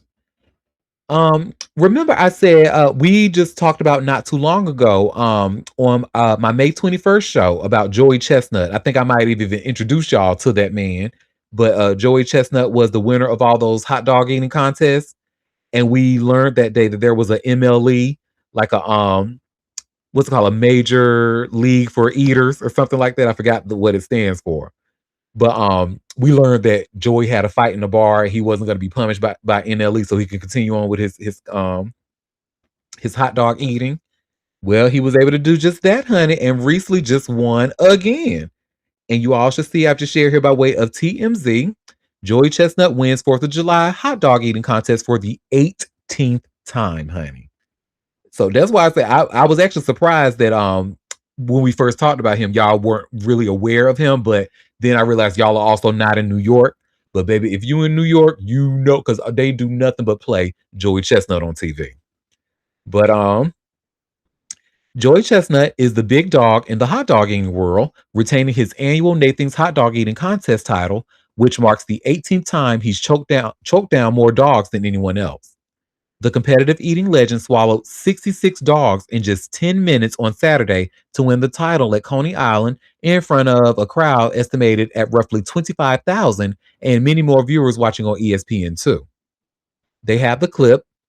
Chestnut raised his arms above his head afterward looking thoroughly exhausted with an American flag draped over his right shoulder. Joey Chestnut lifted the championship built for all to see, fighting through the sluggishness he's got to feel after throwing down that many hot dogs.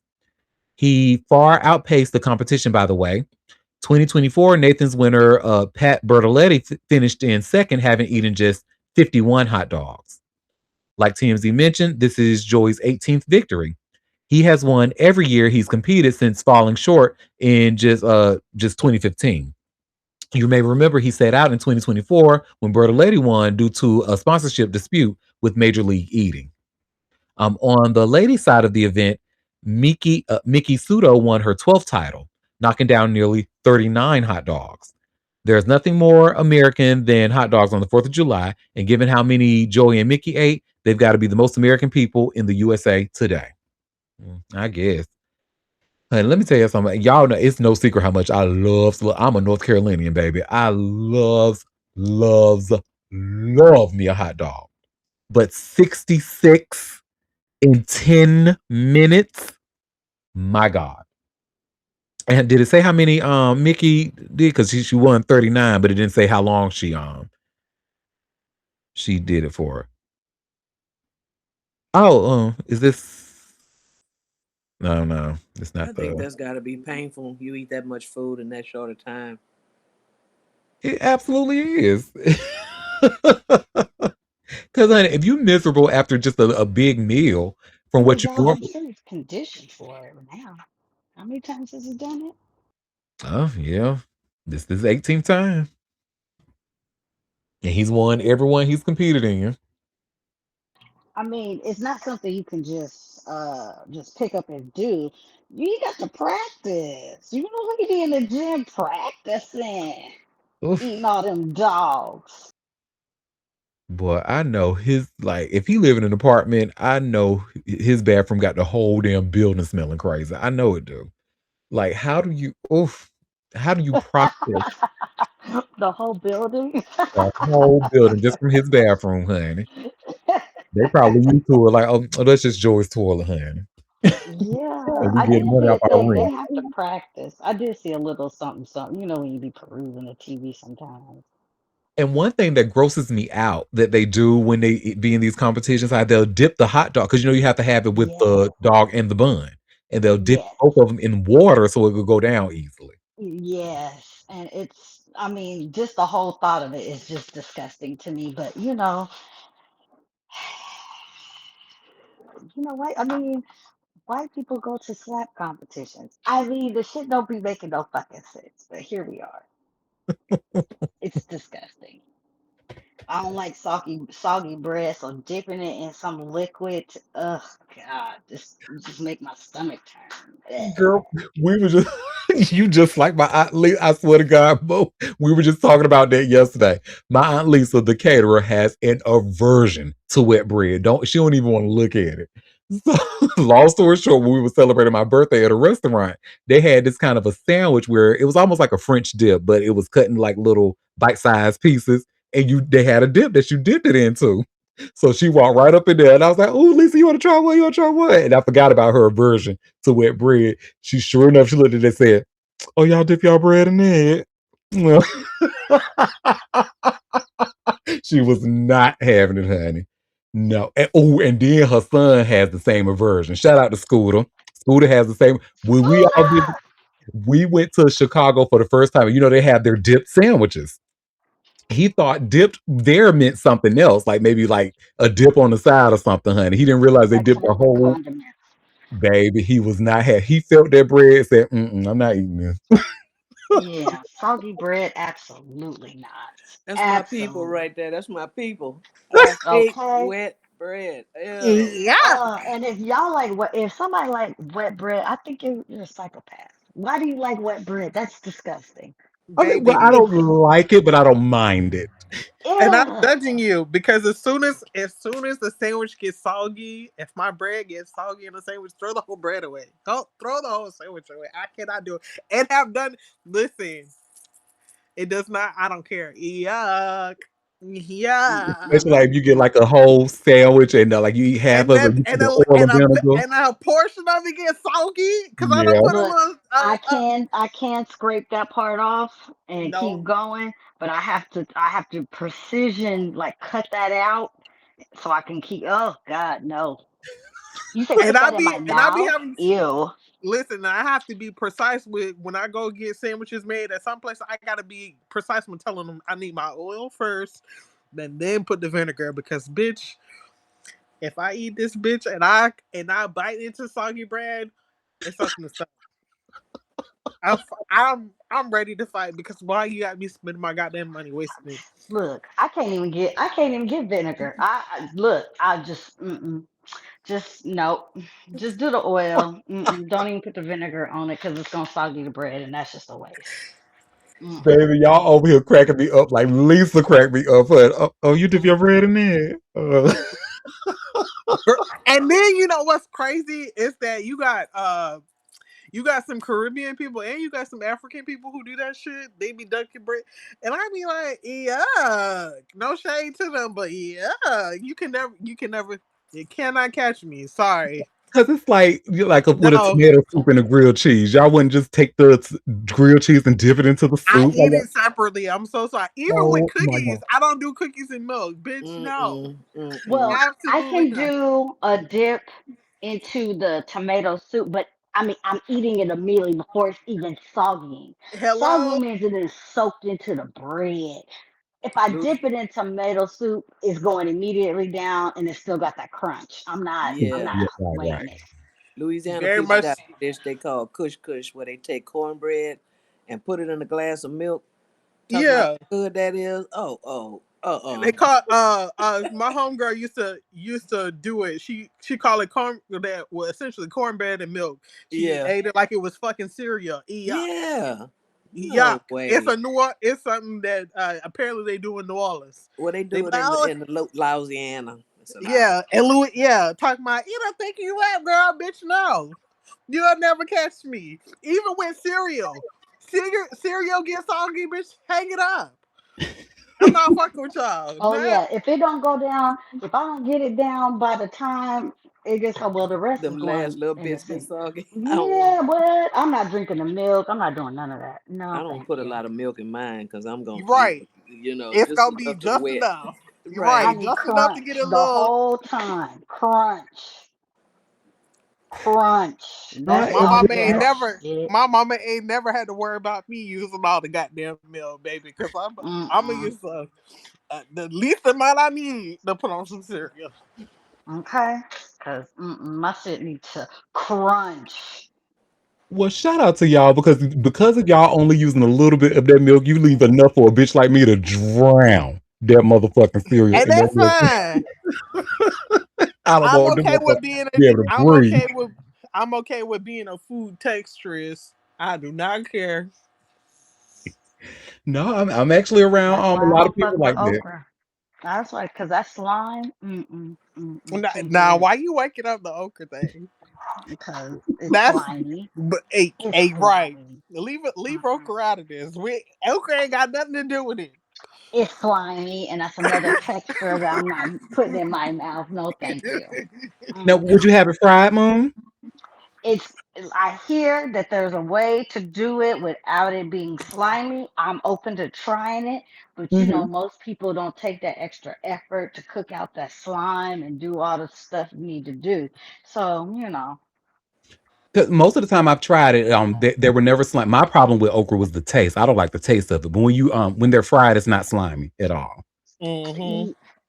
Yeah, I'm all right with that. But if it's slimy, you put it. Don't put it in the gumbo. Don't put it in the goddamn gumbo. Listen, we was talking about wet bread. Let's leave. Let's eliminate. Listen, I mean, shit. in Let's honor of throw the all the other things. ancestors, let's leave okra talk I'm out of just this. Okay. saying. I'm just We was talking saying. about wet. We was talking about wet bread and the And it texture of wet reminded me bread. of slimy ass, snail ass okra.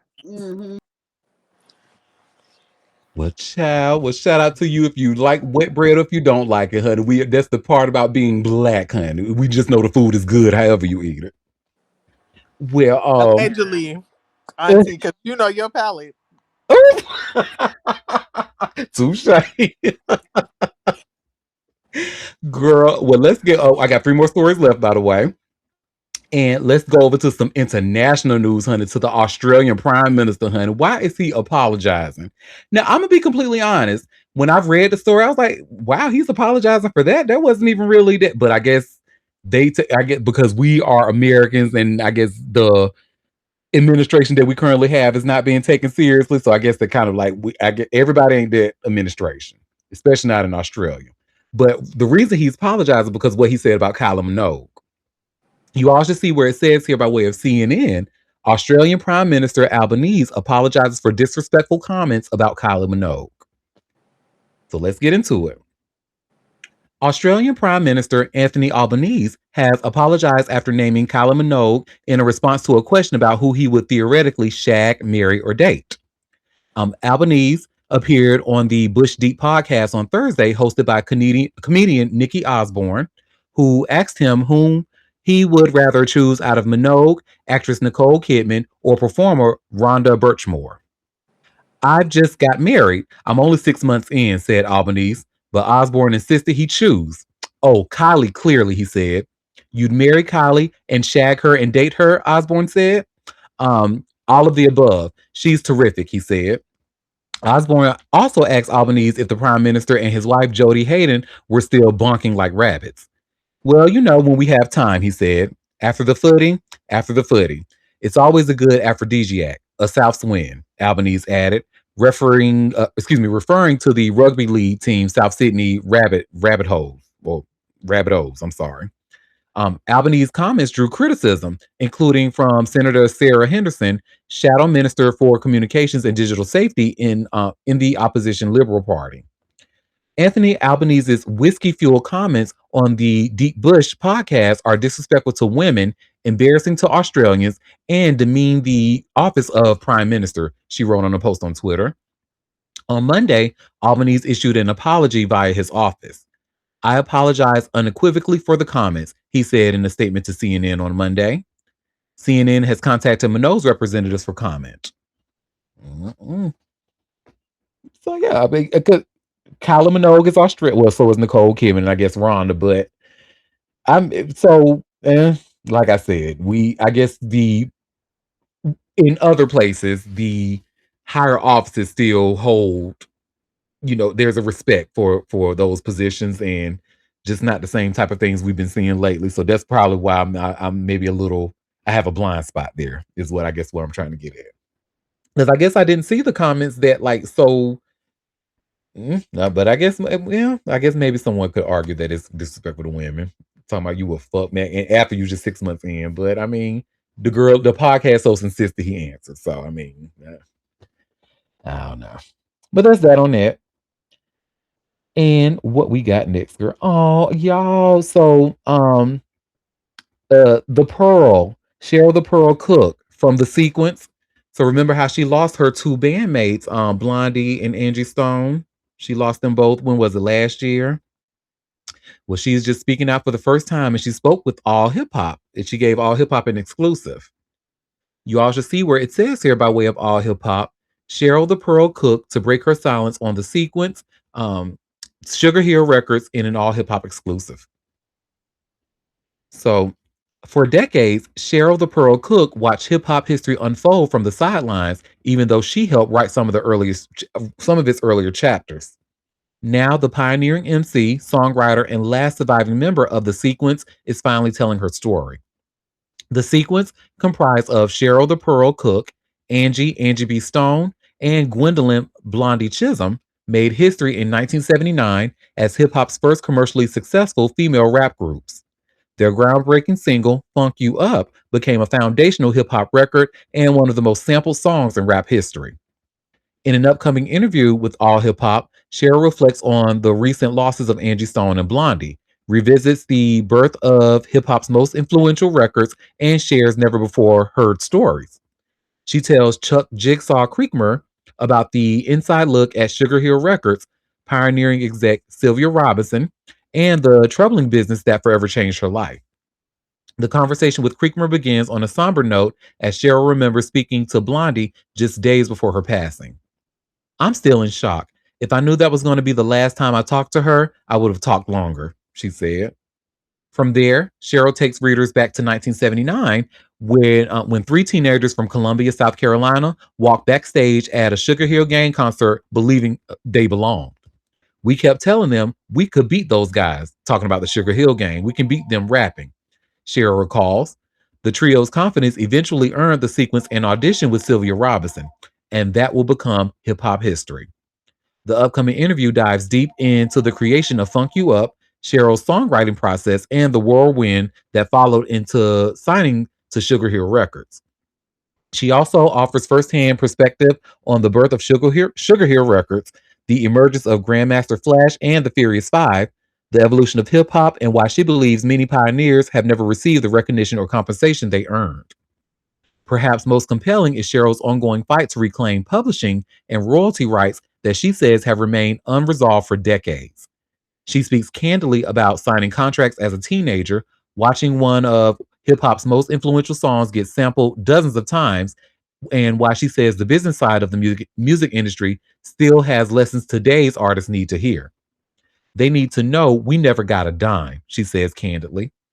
The full interview, to be released this week, explores Cheryl's memories of Sylvia Robinson, the birth of Sugar Hill Records, the evolution of women in hip hop, her thoughts on today's generations of artists, and the unfinished legal fight to reclaim the legacy she believes belongs to the sequence.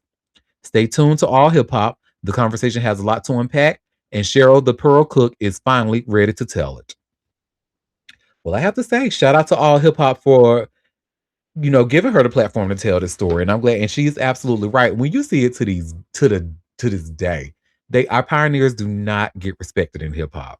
In fact, if a pioneer tries to like maybe go out on tour today, the conversation is like, why is this old head going out, or why is he doing this and that, as opposed to like the rock artist who can't sit down somewhere.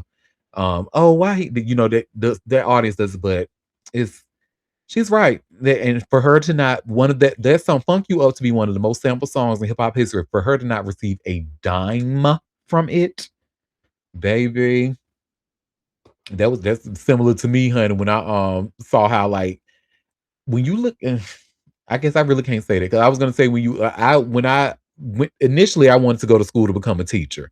And then I saw how much teachers got paid in North Carolina. And I said, ooh, I don't know. This is gonna work out for me. But when you're a teenager and dreams of a record deal in a space you never, I can see how, but honey, now look to this day, a lot of them fighting for their music rights. Uncle Luke just recently just lost his on a technicality. It's sad. It's sad. And they got to wait a whole lifetime, 35 years to reclaim music rights. It's crazy. Well, and you got salt and pepper, and you have black people stealing from you too. I mean, the dude Herbie was a love bug or whatever his name was. And Hmm. instead of making sure that they were straight, he was in with it too. He was too Mhm. busy getting himself rich, and now they can't even fight for their stuff at all. So it's a music. The music industry is probably the most predatory over, like, the Hollywood itself. Even like movies and shit like that. The music industry is just even worse. It's worse. Yes, It's Lord. It really is. terrible. It's terrible. Mm, Yeah. child. And she looks good. Oh. She does. She really does. Well, honey, that's that. So not only is the music industry predatory, the movie industry is too, honey. And the last story I'm gonna talk about, I actually have this Deadline article. You all have maybe seen conversations about this on your timeline, possibly. I know I have. And you all should see where it says children of blood and bone, excuse me, children of blood and bone author will not watch film adaptation. So do y'all remember? I don't know if y'all seen this story, but the author of this book pretty much said like the main character is a dark skinned character who has a Yeah. story. Yes, as a fan, read the story Mhm.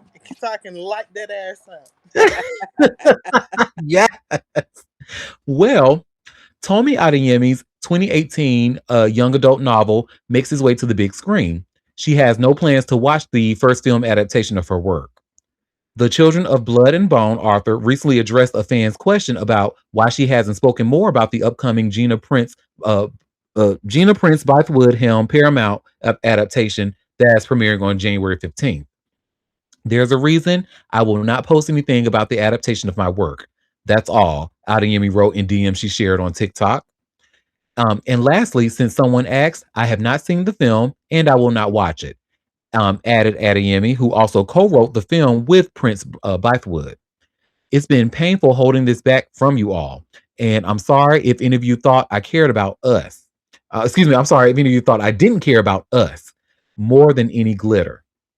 Adeyemi also shared a screenshot of a DM she apparently sent to Amanda Stenberg, who plays Princess Amari in the film adaptation.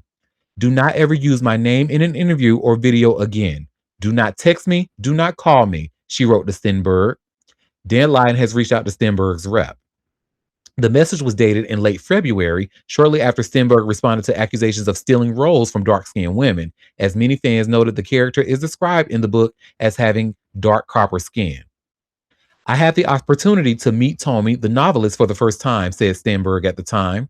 Then she goes, Amanda, I want you to know that when you were a little girl and were cast as Rue in the Hunger Games, and you had these racist remarks thrown at you because people said that Rue's death wouldn't be as sad because you were a black girl, that inspired me to write this series so that black girls like you and black girls of all shades could have a story written about them. We just started crying, and I said to myself, God wants me here. Based on the first book in Adeyemi's legacy of Orisha trilogy, Children of Blood and Bone is set in an African fantasy kingdom where a young woman goes on a quest to reclaim the magic that was violently stolen from her people. She and her brother ally with the daughter and son of the king to fight back against his brutal rule.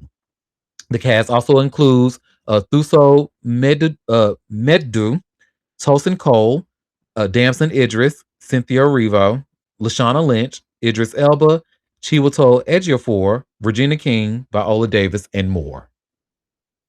Mm-mm.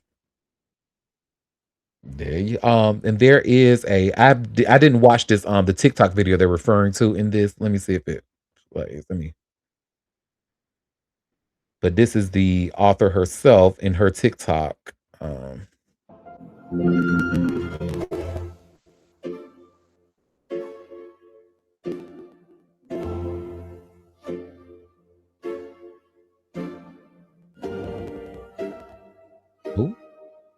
Ooh, and she blocked her. Ooh, bitch, and she blocked Amanda. Ooh, girl. Why? I'm confused. What's she mad about? So, long story short, from what I understand, they wanted specifically a dark skinned lead for this role, and they hired Amanda to portray the lead. which is against the book's story itself because the character's dark skin is actually very important to the story, from what I understand. I could be wrong, but I would love to hear what Libra Queen got because Libra Queen, you're a fan of the series or the book series, or Yes. Real quick. God bless you, Moon. Thank you. Um, but yeah. Um, this bird bearing bitch right here. Um, all shade attached. Um, she is being elusive in her reasoning of why she's separated from being associated with with the film adaptation. For whatever reason, she will not disclose it. She just is alluding to the fact that she fell out with, however you say the girl names, the Stanberg girl. That because that the if you look at the date of that happened like a month after they announced the cast. Um, and mind you, people who are fans of the book, right, all across the world, people who are fans of the book, especially the black quote unquote diaspora, especially black women, felt some type of fucking way because here we are supporting you. We see ourselves in this book. We see our people. We see our whatever ancestors, et cetera, in this goddamn book, and it is pivotal to the book of why like it's a huge premise of the book of why the characters are described the way they're described, and you over here talking about ever since you saw the Hunger Games, you just knew that she should play this part. You just knew it, bird brain. Look what a checkmaker bitch do. And now, after everybody and their mama have rolled behind you, right? Now, mind you, the trilogy is not a hard trilogy. First book was amazing. Second book, walking on stilts. Last book, trash. Last book, fucking trash.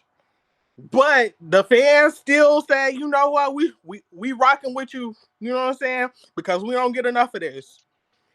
Just for you, to forget the people who fucking made you, forget the people who fucking supported you, to support this cast. And I also wanted on record, there's a lot of people alluding to the fact, oh, well, it's because of so many black American people. First of all, that's not even the case. Most of those people who are on that cast, black Brits of Nigerian nationality or Nigerian lineage. So let Maybe that I be am hungry let and that I'm just under. I'm the who? Why is all these black people beefing? Is this a colorist issue? yeah, What is it is happening? the character that uh the Stanberg girl is playing. The pivotal point of that character is the fact that she is dark skinned. Right, and That so we're like we're we're beefing with Amanda, whatever. Is that I we mad at her for taking we her? listen. I'm not beefing with nobody because ain't that's not my money. Ain't got nothing to do with me. You know how I show Yeah, up I'm by not not show up. not the real we, but you know what I mean. Yeah. Like, is this what So was the beef that Tomei has with Stanberg girl. We don't know. She won't tell. She won't say what it is. She won't say what happened with her not wanting to be associated with the film now. But the issue that the fans have with her specifically is that she went on this high and mighty. Oh, I always wanted her to be this part. I wrote this book. I always imagined her being this. Mind you, it starkly contradicts the fucking premise of the fucking book and the characters, and it's just fucking disrespectful. And now she's trying to spin the block and be like, well, I'm never gonna see the movie. I'm not associated with it. Don't say my name. This, not a third. Support me by buying my fucking books. Girl, go to hell. well? Then why is she blocking the Amanda girl? Listen, she won't Oh say it. She's trying to be aloof because she wants Jesus. to. She's trying to be aloof because she's a bird at this point. And if based you off go, what I'm, uh, if you gonna tell something, you might as well tell it all. If you gonna burn the fucking bridge and tell the whole story. But no, when people try to tell her, when her fans try to tell her, girl, what the fuck is going on? What the fuck is going on? She was kissing ass and smiling and grinning and cashing motherfucking checks. But now all of a sudden is I'm not associated with the film. I don't have old girl blocked. I this and that and the third. Girl, tell the whole story. Tell the whole story and don't tell half of it because it's not fucking fair to the fans. Period. Yeah, because if she would say something, because maybe I and thank you so much, Libra Queen, for adding that context. Because I really didn't know much about this woman, and I haven't read the book, but I just kind of seen the discourse like on my timeline. But is she, now what I do know is that Amanda does indeed have a pattern of taking roles that were meant for dark skinned characters. She did that with that movie, The Hate You Give. And, so she did. So I think the problem is if you're gonna sit here and act like you so blackety black and say I'm here for us, not the glitter, but you see here sending offline messages about, oh, I wrote this part because seeing you in the Hunger Games inspired me. Then yeah, that would kind of be like, okay, girl, is it? So now are you just blocking her because? So what's the real story? So I'm that's what And I'm getting. what's So so she's using crazy? her as a scapegoat now or something? Is Possibly, that what we're saying? yeah. Basically is what I'm Okay. getting from it. Because what really pissed me off about it, right, is that this is the first time. Well, I'm not gonna say the first time, but this is one of the most major young adult books that has to do with West African culture, specifically Nigerian culture, that has gotten major acclaim over the years, that has grown an audience that, I mean, it's not competing with Harry Potter, but the first book was very good. Um, and the fact that like everyone wanted it to come to film, and this would have been the easiest way to say, hey, let me do everything I can, fight for everything that I can to highlight and uplift talented local Nigerian actors and actresses in my home country, so that they can get this opportunity. But no, she didn't fucking do that. Then I hear people say, "Oh, well, it's Hollywood, and she sold the story, and she sold the rights. She can't do nothing about it. This, not the third, blah blah blah blah." All that, all well and motherfucking good, all well and motherfucking good. If you really about your shit and you really standing 10 toes, you either say it's gonna be this way or it's not getting made at all. That's one thing I can say. Like, there's not enough standing on motherfucking business for my liking. Because if it was me, I don't care if I gotta wait 20 years to that shit get made. You done sold all these goddamn books. You should be putting stuffing money aside and then asking the Madri of fucking goddamn Nigerians, because Niger don't carry fucking last, to fucking help support you in your film to get it put into production so that world can see the goodness that is that the first book. But no, that didn't happen. And yet you still over here asking people for fucking support after you done piss people off, the core fans you done pissed off because you're deviating from the actual fucking book and why the fuck we liked it and why we enjoyed it and why we saw ourselves or why it was relatable to us. And now all of a sudden you backtrack and talking about I'm not associated to the film. Mind you, it comes out in January, and they already there's already a whole lot of negative press about how it's not going to do good. Well, when it comes to me, it won't do good because I'm not going to see it in theaters. If I see it, it's going to be on somebody's streaming situation. But I know still, that's right. it's she is a fuck, like, this is real bird fucking behavior. It's giving sister of bald head demon, because she also had her reading the book. Yuck. And I just, you know what, I it could have been so much better. It could have been so much better. It could have been so much more unifying. But no, you fed into this. Well, I want to kiss whoever. I want to kiss the industry ass, or I want to do this and that and the third, or I just got to lay down for the industry because this is how I get my foot in the door. When is enough enough? When is enough enough? When you gonna stand, like, when people are going to realize that, like, you laying down because you just want you want your foot in the fucking door is never gonna change shit. There's too many of us. There's too many black people of black descent. You know what I'm saying? Racially black people out here who claim they love being black, who claim they want to love and uplift black women, especially dark skinned black women. For us not to, she could have fucking had a jump starter and crowdfunded that bitch, and I guarantee you, she would have got the funding. But no, you wanna coke and choke and kiss ass, and when it's not going your way because allegedly she's not fun to work with, right? Doesn't It's par for the course that she's not fun to work with. She's not a cool fucking person. Now all of a sudden you want to separate yourself. Crazy. Bananas. And then look, that's why people. That's why it's a lot of conversations about people, and other than her being like a weirdo, um, who can be anti-black sometimes, but Hello, hello, hello. But that's yet why people you tend to like Zendaya more than her because she has a pattern of taking roles that are meant for dark skinned girls, whereas Zendaya is like, I'm only take the roles for white girls, honey. But if a dark skinned girl supposed to play this, get this away from me, get it out of here. No, because she black, girl, please. exactly. She Zendaya is blackity black, honey. Well, that is that. Well, y'all, I was gonna say that that was actually all the tea that I have for us, but it's been a couple of more things that actually dropped while we were having conversation by way of TMZ.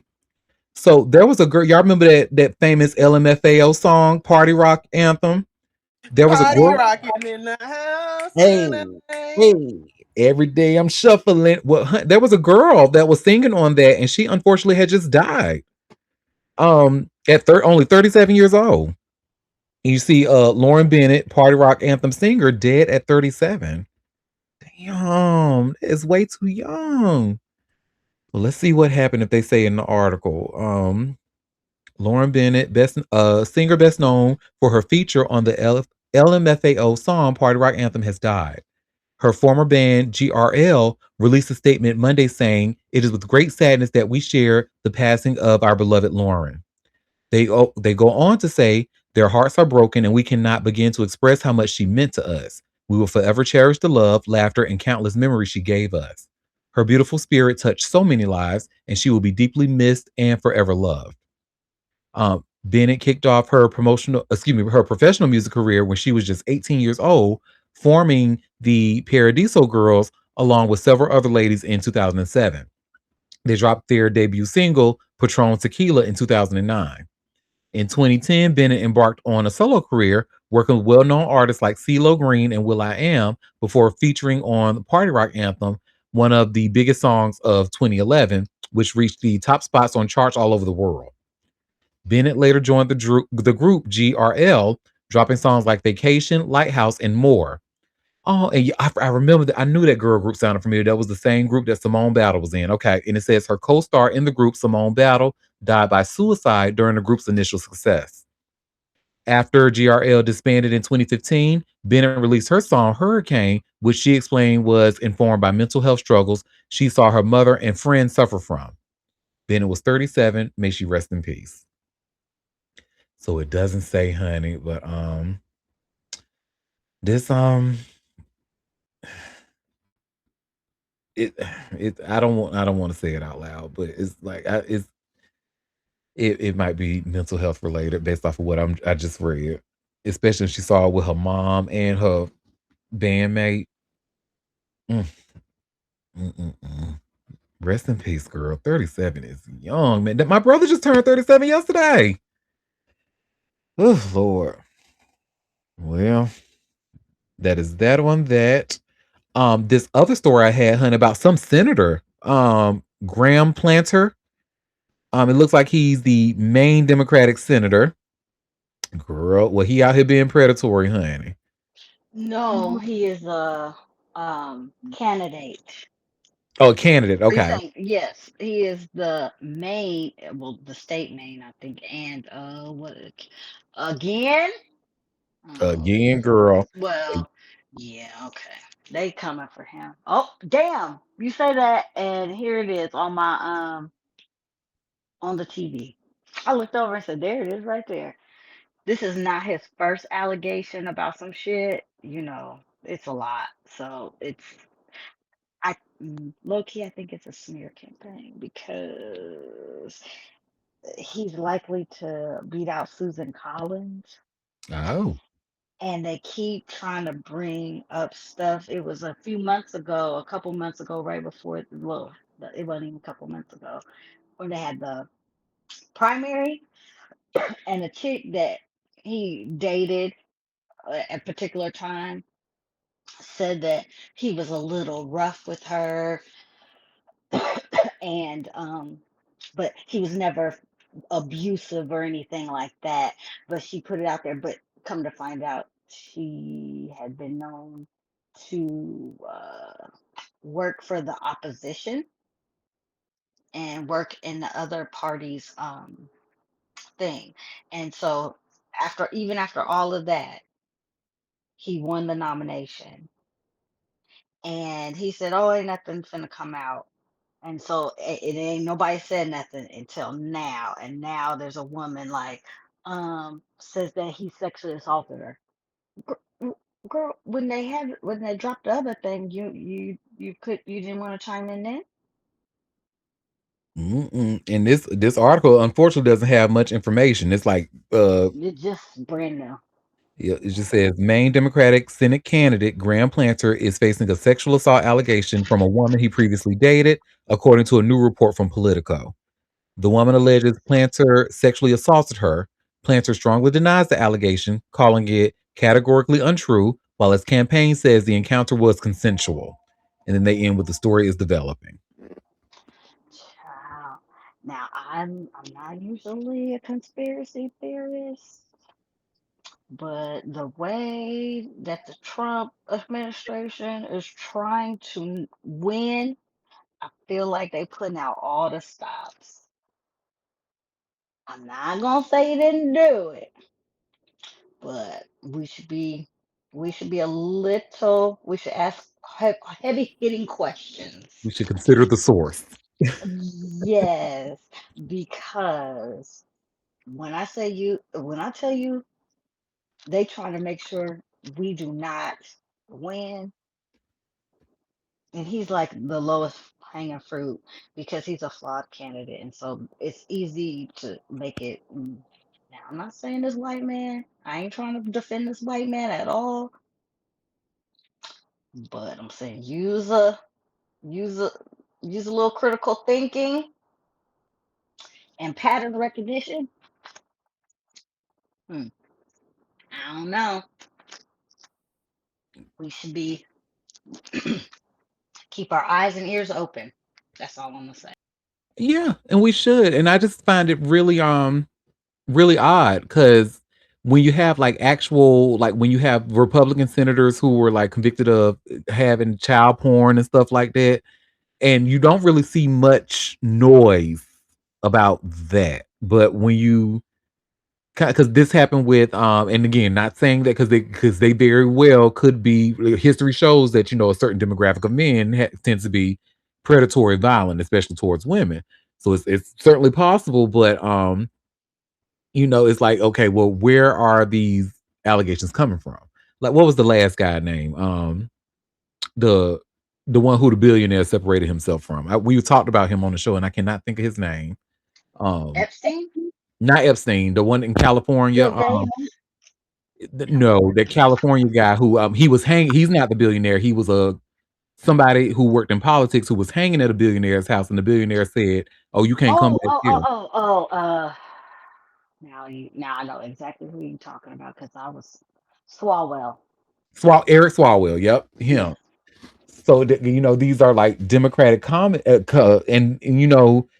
and they're all alleging like the same. They have the same stories. It was someone that they were with previously, or someone they had a relationship with, or you know what I'm saying? Like, because this was very similar to Swalwell's story. Like, it was a previous partner, or no, I think Swalwell had more information about like it was a girl who worked on the campaign or something like that. But I listen, I'm gonna follow this story, Moon. Now you got me my antennas up. I'm perked up. So Yeah, no, yeah, and I mean he's definitely a flawed candidate. He had a tattoo he had gotten in the military, and I guess it was like a Nazi symbol or something, which he said he did not know. Um, and people are like, "Yeah, you did," that whole thing. I'm like, whatever. I'm not in Maine. I don't have to vote for the motherfucker, but whatever. He said that wasn't the case, blah, blah, blah. Then his current wife, who he credits, a lot of his changing and become, because he was like, I had a lot of PTSD from the military. I was very angry. He said, on social media saying crazy shit. And he's saying, with her help, I got better and got help and was able to resolve a lot of these anger issues and so on and so forth. And so apparently she had told a staffer or something like something about maybe like an extramarital affair early on in their marriage. And apparently that staffer went out and told the information. And then people start digging and it's just a lot of like almost like conspiracy, like people setting them up trying to get them knocked out of the race. Cause like what? Now it's like, oh yeah, I dated him and he grabbed my arm real hard, you know, but he didn't abuse me. And it just so happens she done worked for the other campaign and other times. It's looking a little shady. Not saying he didn't do it, mate, but people might be getting paid to sully his name, make it, put a little extra dip on the chip or to come Mhm. out, or whether it's real or fake. Because I don't understand how that other big news story came out about, possible abuse or whatever, and you didn't say nothing then when that would have been prime ample opportunity to say, hey, by the way, he sexually assaulted me. We could have been done with this already. But because he won the primary and we chugging along, and so now you like, hey, he sexually assaulted me. And I know people are like, well, victims have to, say but this was, I'm sorry, when the doors kicked open, that's prime opportunity to say, hey, I was abused too. Help, hey. And for it to be a month and a half, 2 months later, and now you have an epiphany. Hmm, I don't know. Mhm. I don't know. Yeah, I'm a I am little surely gonna follow side this. eye. I Yeah. love political tea. Because let me tell you, if he becomes a senator, if we get this is part of that takeover, if he wins and takes Susan Collins' punk ass seat, that's one of the seats that we need to get the Senate. And Buddy is the lowest hanging fruit of problematic candidates. I'm just saying. No, thank you so much for that because you definitely have more information than I did, honey. I didn't even know what this man's official title was. Didn't even know he was a candidate. So thank you for that. I'm learning a lot. Well, y'all, that was actually all the tea that I have for us today. So before we head out, I'd like to ask my crew, did y'all have any tea that you wanted to share or any tea that I might have missed? I don't have any more tea. We should do a poll, see if any of the fan listeners are soccer fans, and how do they feel about Trump getting that overturned. I want to know. Are people upset? Are the people upset about this? Shout out to Team USA. I just need to say that. You know what I'm saying? My team I out can't believe and the we other even made teams it on. that far. I can't Listen, believe it. God bless America. Because everybody else in the land of football be trying to drag and talk shit about America time outside. Y'all not even real football players, and y'all call it soccer, and y'all do all this stuff. Yeah, let us win this whole. And now it's gonna be I called can't soccer. believe we'd have made it this far. Yeah, I'm yeah, telling yeah, you. I yeah. thought everybody was like, "Oh, USA gonna get knocked out." Right. Let us They let ain't us shit. let us in that bit real quick and show y'all something real quick. Shout out to our star motherfucking player. They said Also, we ain't shit in this soccer game. They said we ain't shit. right, baby, to let them know we got talent all around. We got something for everybody. You know. But also shout out to my girls. Naomi and goddamn Yes, Coco, because yes. my girl said, "Bitch, a Wimbledon, bitch, a Wimbledon, we winning on Wimbledon, okay." You know what I'm saying? They said, "Bitch, a Yes. quarterfinal, we'll see you there." Coco's first crack in breaking the quarterfinals of And Naomi's Wimbledon. too, both of them, and Coco won. What was the lore? Someone said she won on the day that someone else had won it, something like Oh, that. There was Arthur something. Ashe. Arthur Yeah, Ashe. yeah. So I'm like, And yeah, you you know, we love a good win. Shout out to them. Yes, show up and show the fuck out. yes. And on top of that, let me just point out Naomi beat that bitch who tried to act like um Coco didn't win on her merits and that she lost because she didn't play well or some whatever bullshit she tried to Yeah, say. yeah. And Took her down. She and said she was number one. Not today, ho. yes, I said, oh bitch, the number one old hating asshole then got beat. Yes, yes. On our extended Juneteenth holiday. 15 days after Juneteenth holiday. Period. Black family get together holiday. Black people day off holiday. Amen, amen. Yes, we love. Look. I love them too. I know. Serena tried to do a little comeback. Little one too. She got to work that out. God But bless her. May she let these recover young well. girls. They working on their consistency. I'm excited. Naomi's having a good time. She's moved that little pessimistic rain cloud that used to lay over her head, and she's got all the confidence, and I love it for her. I love it. I love seeing it. Yay.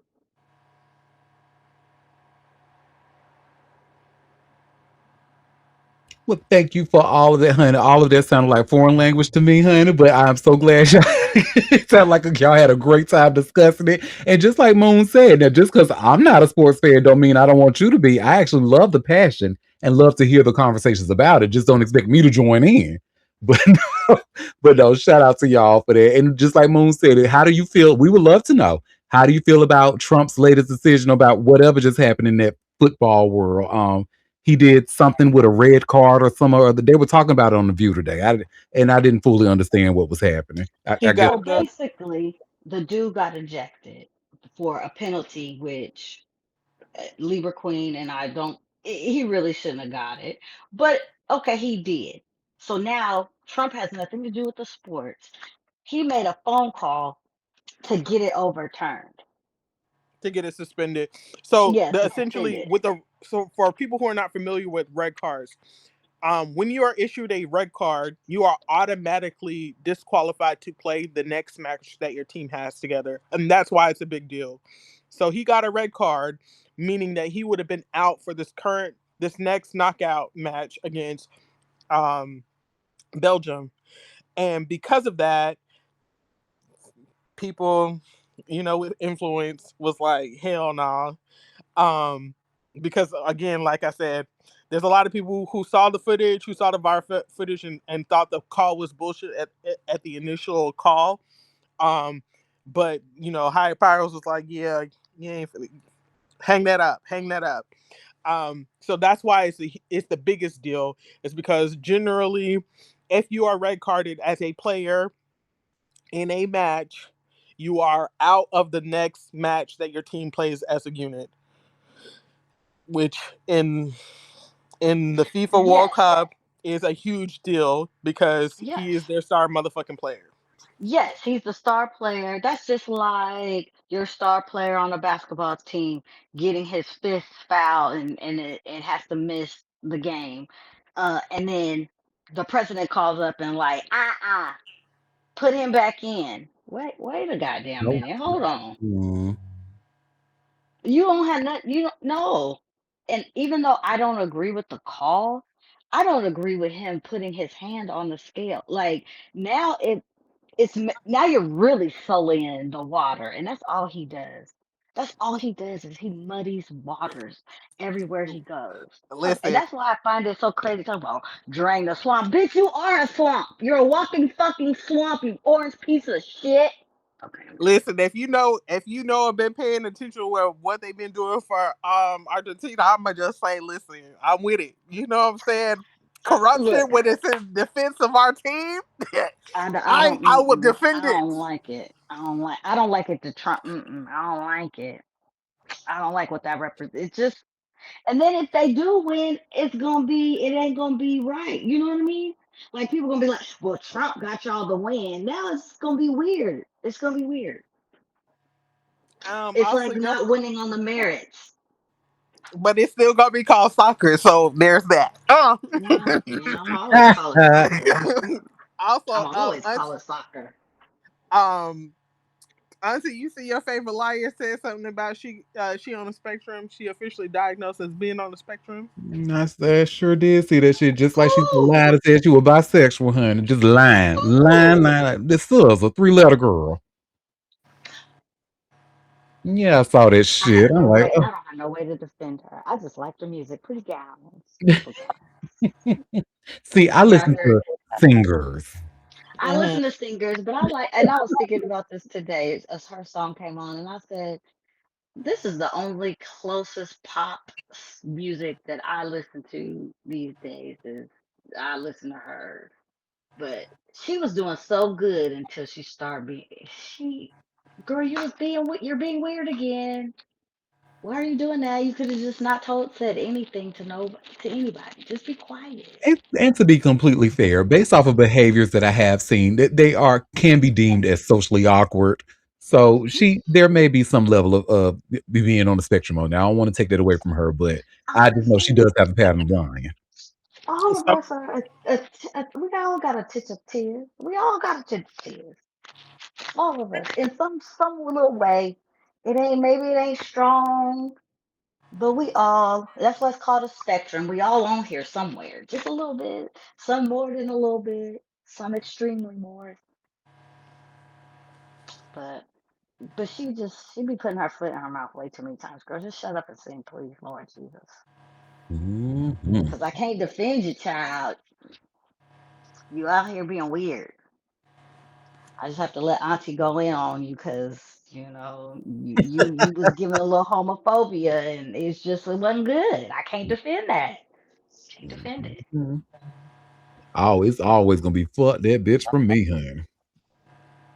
A friend once said she's singing Wingdings, and I have not been able to unhear or see Wingdings when I hear her music. Oh, shout out to the old school Windows 95 Okay. Wingdings.